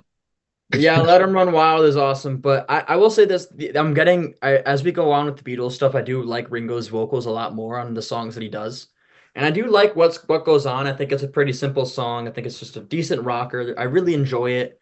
But Let 'Em Run Wild is absolutely incredible. So Let 'Em Run Wild by a lot. Yeah, I kind of like I like what goes on too, and actually it has a credit for Ringo too as a songwriter. But yeah, I mean, you put it up against Let 'Em Run Wild. I mean, yeah, obviously it's Yeah, I mean, yeah, easily for me, Let 'Em Run Wild. What Goes On, once again, another song, took a while to grow on me. I do like it now, but I do think it's one of the lesser tracks on Rubber Soul for sure. Let 'Em Run Wild, though, man, what a freaking song. Justin, you'll be happy to hear if we were to redo the top 10 list right now, it would probably make it in now for me. It's such a great song. Again, I think I mentioned before, my favorite part is that little transition after the chorus, like the guess I've waited for you, girl. Like, that's just magic. And yeah, love the lyrics, love the arrangement. I know Brian hates his vocal on this. I think he's nuts. I think his vocal is awesome. So It's amazing. Yeah. I absolutely love this song. So Yeah. easily. This is my favorite Beach Boys song. So What Goes On, I'm not a huge fan of, to be honest. Yeah. So this song wins by a mile. Let 'Em Run Wild. It's just in another league. This is like Today Part 2, the song. Yeah. Our next up is You're So Good to Me versus Girl. Oh. This is really tough for me. Girl has Mm. for a while when I was younger. I really loved it when I was really young. I don't know why. Maybe it's just because I had the most simple title ever. I knew it was a John song. I think it is a John song, right? Yeah, it was, yeah. Yeah, you can usually tell with John. And I It really was like like that. girl. That part. Yeah. I don't know why that part just always been like usually in other songs that part would make me cringe a lot, but it just really works for me here. Maybe it's because I've gotten older. I don't know. But It's tough because You're So Good to Me. I love it. It's like, we're literally, it's like, I love it. Na, na, na, na, na, na, na. I love that part. I love Girls. So this is going to be a tie for me. This is a tie. Wasn't this the one that? Yeah, isn't it funny that these matched up? Because this is the one that's tit tit tit tit tit and la la la la la. Isn't that funny that they matched up? Because this song influenced that one. Yeah, You're So Good to Me. I like Girl, but You're So Good to Me I like better. I'm gonna go with Girl for this one. Actually, You're So Good to Me, I think is fine. I'm not a huge fan though of the chorus, like the la la la la. I think it's a little repetitive for me. Feels a little like lazy, like they could have did something else. So I definitely prefer Girl. I will say I don't listen to Girl too often. So like it's not like fresh on my mind right now, like exactly how it goes. But I definitely would say I prefer Girl. So. Girl has some very interesting sound textures to it. It's got like the acoustic guitars. There's like a guitar solo in the middle with the acoustic guitar. It's got like the sh, sh with the he's like muting the crash cymbal in the middle section. So it's interesting that way, and also the breath thing and all that. But You're So Good to Me. I really like Brian's vocal on this, and I like the Leslie guitar where they put it through the Leslie speaker. Um, so I'm gonna say You're Good. You're So Good to Me for me. Yeah, it's close for me though, because again, it's one of those songs that I've always really liked. Um, Summer Means New Love versus I'm Looking Through You. I really like I'm Looking Through You, but Summer Means New Love is one of my favorite Brian instrumentals, so I'm going Summer Means New Love by pretty pretty damn big amount. I've said my piece on instrumentals. I think it's nice, but compared to I'm Looking Through You, that's one of my favorites on Rubber Soul. So I'm Looking Through You. Yeah, I really like Summer Means New Love a lot. I think it's a really pretty instrumental, but yeah, I'm looking through you. I mean, that chorus, like the I'm looking through you, you're not the same. Like, oh I also man. like the middle eight too. The why, tell me why did you not treat me Yeah. right? Yeah. Love has a nasty habit of disappearing overnight. I love Yeah. the false start version too on the US. I think it's on the stereo mix, right? Where it's like the dun, dun, and then like they start playing it, it's wrong, and then they go back and play it again. That's kind of Yeah. cool. Yeah, but yeah, I mean, yeah, easily. Yeah, not even close for me. I'm gonna go with Summer Means New Love. I really like that instrumental. It's really pretty. It's got some great chords. I like the melody. It's just very unusual for music of that time. It's kind of like Today Part Two as well too. And you're getting closer to like the Pet Sounds kind of vibe, and you can see what Brian's really doing. But with You're Looking Through Me, it's more like typical pop music of 65. Like there's a lot of pop songs that kind of sound like that. So I'm gonna go with Summer Means New Love. Please point me to them because I can't think of many pop songs that sound like I'm looking through you. Yeah, I was kind of gonna say the same thing. Yeah. Production wise, I mean, I would say definitely. Yeah. I mean, Someone Means to Live to Me is like Bacharach. I mean, it's like, you know. Yeah, that's Like, kind I of love I Bacharach love it, movies. but I kind of think the same thing. Yeah. I'm Bugged to My Old Man versus In My Life. In My Life is my top three Beach Boys songs. So Beatles, you mean? Beatles songs. shit, man. It's getting late. It's 141, dude. 141 when we're recording this. It's late. But yeah, no, yeah, easily. I mean, I Bugged My Man is no compared to In My Life. I do like that for the comedy stuff, Brian is trying something new. And I do like that it's more of an attempt at an actual song than a Yeah, but I don't find it very funny now that we know what it's like. We know. Yeah. So I was it's- talking more about the approach than the actual song. Yeah, no, easily In My Life. That is a beautiful song. Yeah. Yeah, for me, yeah, no contest. To me, I'm Bugged in My Old Man. It's an example of a song, this one and like amusement parks. I feel like there's songs that like kind of like hurt the public image of like these Beach Boys albums because it's like you look at what the Beatles are doing at this time, and then you look at the Beach Boys, and it's like, yeah, the Beach Boys are writing some incredible music, you know, incredible ballads and just really moving songs. But then they're still doing stuff like it's like 1963 still. Like songs like Amusement Parks USA and I'm Bugged in My Old Man. Like they're just, to me, I mean, especially I'm Bugged in My Old Man, it's just pure filler. And at this point, you know, the Beatles aren't doing that kind of stuff anymore. So I just feel like the Beach Boys are kind of stuck in the past with songs like this. So I don't care for it much. Like you said, Matt, it's just kind of sad, like knowing, you know, like what Brian actually now knowing what Brian was going through, you know, with Murray and stuff. It is kind of a sad song. I do like that performance of them though, doing it together on I think it's the It's Okay TV special where Brian has like the cough attack in the middle and everyone's laughing. I think that's very charming. But yeah, this is totally filler. Easily, yeah, it's easily weaker for me. So Yeah, I'm bugged out at my old man. It's amazing that this even got on the album.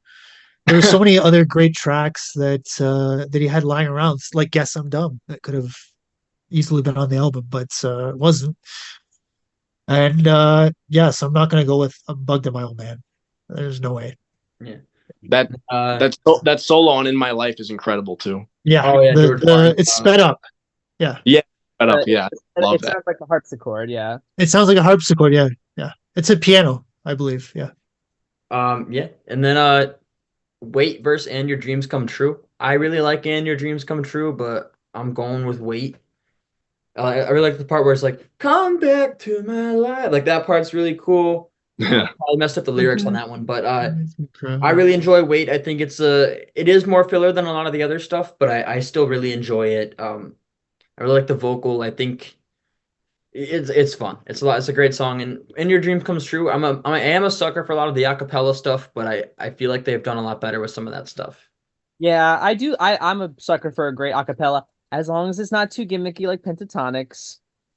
We all know, You're absolutely right. I fucking hate the don't know how crap they are, but yeah, no. Wait, I really like Wait. I really like the contrast between like the verses and the chorus, and then I also love that middle eight. But yeah, I quite like Wait. So yeah, I'm gonna give it to Wait. Yeah, easily Wait for me as well. I don't really listen to "And Your Dream Comes True" too much. I mean, it's pretty for sure, but I mean, yeah, I really like Wait. I like the like kind of like how the verses kind of like start and pause. Like it's like da na na na da na na na. That's another one I haven't listened to in a while, so I got to give it another listen. But I definitely prefer it to "And Your Dream Comes True." So And Your Dreams Comes True is very, very short, so there's not much there to compare with Waits. Um, but there's a lot of cool textures in Wait as well too, and yeah, like I'm thinking of like the some of the drum rolls and stuff, and how it stops and starts kind of a bit. I'm gonna go with Wait. Yeah.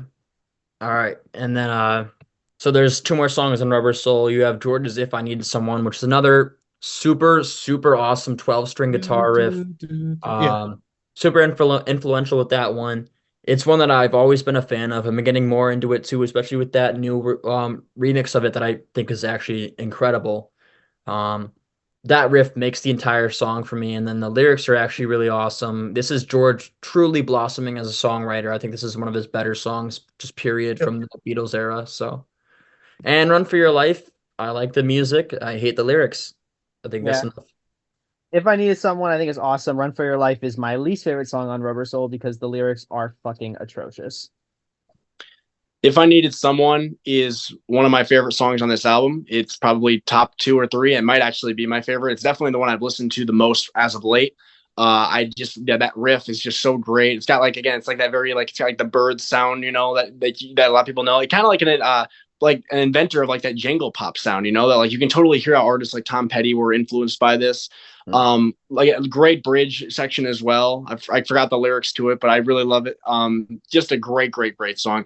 "Run for Your Life" I think is kind of a weird song because it's like, again, like it's very like poppy. It's like you gotta run for your life if you can, but then like the lyrics are very like kind of like dark and a bit disturbing. It doesn't put me off of it in the same way that it does for you, Matt. Like I still enjoy the song. I have no problem with it, but it does feel a little bit out of place on this album. It feels like it would have fit better on like "Help," I feel like, to me. But yeah, "If I Needed Someone," what a freaking song. I love it. Yeah, I yeah, love the harmonies too. Like the Yeah. yeah. number on my wall and maybe Yeah. love Yeah. that part. That's Paul harmonizing with him, right? I think I so. believe. Yeah, yeah. Yeah. I think so. That's if I Needed Someone, it's a great song. It's I got that beautiful Rickenbacker 12-string guitar. Um, yeah, I think like Riley said, this is George really blossoming into his own as a songwriter, and this is like his first like really really good song. Mhm. Um, and then Run for Your Life. I never really noticed the lyrics as a kid. Like I just really like the upbeat kind of country. It has a kind of a country vibe to it, Yeah. Yeah. and the harmonies are great on it as well too. So I really like that song as well too. But now that I know what I know about the lyrics, it's kind of hard to listen to that one. But as a kid, I really liked that song. Um, yeah, so that kind of wraps up 65, and I think this as a year, more so than any of the other like previous years that we've talked about, it's easiest I guess easier, but also more important that we look at it more as a collective year than just album by album. Because for me, I think the Beach Boys win this, but it's pretty damn close. I'm a big fan of the Help album. I know Today kind of sweeped it for me, and I think at that point in time, the Beach Boys were a lot better. But then you get to Rubber Soul, which is one of my top two favorite Beach Boys albums. In fact, not Beach Boys, Beatles albums, and I go back and forth between Rubber Soul and Revolver in terms of which one's my favorite. It's really whatever one I'm listening to. I think Revolver is a bit more influential, but I usually go back to Rubber Soul a lot, especially the US version. But the UK version is definitely no slouch, and I think in some areas is better. It has the version of Nowhere Man, or it has Nowhere Man on it. So, And if I needed someone, yeah. So yeah, it's tough because I feel like the US version is a bit more not compact, and it kind of follows that kind of acoustic driven theme. Um, but the UK version also has not in my car, in my car, fucking tired. In my Drive my car. Um, so yeah, but Summer Days is one of my favorite Beach Boys albums. Today is my favorite Beach Boys album, so I'm gonna give it to the Beach Boys just because of out of pure like what I like. But shit, 65 was such an important year for both bands. Both were trying almost hit arguably their creative peaks. Especially with Brian coming up with Pet Sounds soon. But I think George was blossoming as a songwriter. I mean, 65 might be my favorite year for John. He owns Rubber Soul for me. yeah. Girl, Norwegian Wood, Nowhere Man, In My Life are some of my favorite songs by the band, period. But at the same time, I mean, Beach Boys Today is my third favorite album of all time. It's my favorite Beach Boys album. So I almost want to say tie, but because of Today, I'm going to give it to the Beach Boys. I would say tie because I think that Today is better than Help for me, but I do think Rubber Soul is better than Summer Days. And then a lot of the singles that came out were pretty cool too. Like you had the Beatles had We can work it out. out and Day Tripper. They Oh, also had Yes, I Love Yes It Is as well. The me B too. Me too. the Ride. And I also quite like I'm Down too, which was the B-side to Help. Um You I don't really care for what was that song Bad Boy? That's like whatever. That was Yeah. that was Bad little kid. that was Yeah. really funny for the American market on Beatles 6 or yeah, Beatles 6. And then the Beach Boys of course had Little Girl I Once Knew, right? Yeah, which is a good Yeah. song. So So There's No Other Like My Baby. I quite like Party actually. I will admit I'm a sucker. Yeah, Party did also happen this year. So we got Barbara Ann. Barbara Ann's whatever, but I quite like Party. So for me it's a tie. 'Cause I think both groups were doing really good stuff. Yep, it's a tie for me too. I can't pick. I mean, if you ask me to pick like a top 10 songs from like, you combine both bands' catalogs and you say, okay, pick 10 songs. I mean, I feel like it would kind of be split. I feel like I would have 5 or 6 Beach Boys songs and maybe 5 or 6 Beatles songs. Maybe it would be a little lopsided to the Beach Boys because, like, I just absolutely love their music and I come back to it so much. But I mean, both bands, like you said, Matt, were doing great things at this time. I think Help is a really strong album. I think Today, especially side 2 of Today, is just phenomenal. I do think Rubber Soul is definitely stronger than Summer Days and Summer Nights, but I also really love the highlights on Summer Days and Summer Nights, like Let 'Em Run Wild. I mean, I come back to that song more than any song on Rubber Soul, besides maybe If I Needed Someone. So for me, it's a tie. I can't pick. I mean, I think both bands were just releasing really great material at this time, but I do think the Beach Boys still, again, you still see kind of traces of like filler stuff on albums like Summer Days and Summer Nights. So, but yeah. 1965, what a year. Help has some really great tracks that I really, really enjoy. Rubber Soul has those great acoustic tracks. The John tracks are just amazing. But then yet the Beach Boys Today is just incredible. And then Summer Days and Summer Nights, there's a couple tracks where they're kind of like stepping backwards. Mm-hmm. So this is tough to kind of decide between the two. Based on the highest highs, I'm gonna say the Beach Boys, just because the highest highs are higher than the highest highs with the Beatles. Yeah, I think so far. I mean, like I said, I think I've said this a lot of times on this podcast. I feel like early Beach Boys do it for me. I mean, it's damn close, and I feel like the highs are about even. Like She Loves You especially. That's one of my favorite songs, period. Top three.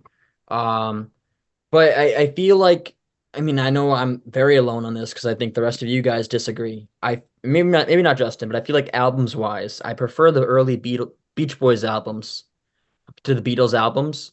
I know, Matt, I know. Believe me, I know I get shit from Jake all the time, but I really like All Summer Long, Today, Surfer Girl are three of my favorite albums from the Beach Boys.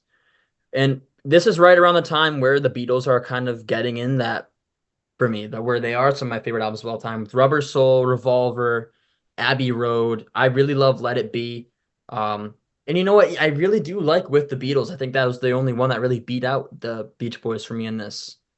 Rubber Soul versus Summer Days. Actually, Rubber Soul too beats Summer Days, but Rubber Soul onwards is really where the Beatles hit for me. I do really like their early stuff though. I really like their Beatlemania stuff. I really love With the Beatles. I love those singles that they did. I think the singles are better than any of the Beach Boys singles that were released. But when you get to this kind of time period is when at this point, I think the Beach Boys have better material, but I think once you hit Rubber Soul, it's pretty much game. Yeah, I mean, yeah, definitely. I'm definitely like I disagree with you about the early albums. Although I will say I think the Beatles albums that are like the early ones, like Please Please Me, like with the Beatles, they're a bit spotty for sure. But I mean, I think as albums, they're much more cohesive than the Beach Boys albums. I just think the Beach Boys albums, those early ones, are just really filler heavy. Again, you like the surf rock instrumentals, so do you? I get why you enjoy those, but for me, they don't do much for me. So those albums for me are not like essential records. While the early Beatles albums, while they're not perfect, I do really enjoy them. So yeah, for me though, yeah, around once we get to around this mid '60s period, it's kind of tough because it's like as great as the Beach Boys, like obviously with Pet Sounds is phenomenal. You know, I can't wait to talk about that when we do our next episode with That's gonna be tough. That's gonna be a lot of fun. But Yeah. the late '60s, as much as I love a lot of the Beach Boys stuff, and from the late '60s and up to like Sunflower, yeah, the Beatles. I mean, the quality of material they were releasing during that period, it's like, oh my god, it's just unbelievable. So, I defend the Beach Boys a lot, but I'm very curious to kind of see how that goes when we start talking about those later '60s albums. Oh, man. Yeah, it's gonna be a lot. It's gonna be a lot of fun. I can't wait. But yeah, that's kind of it. That was a long, long review.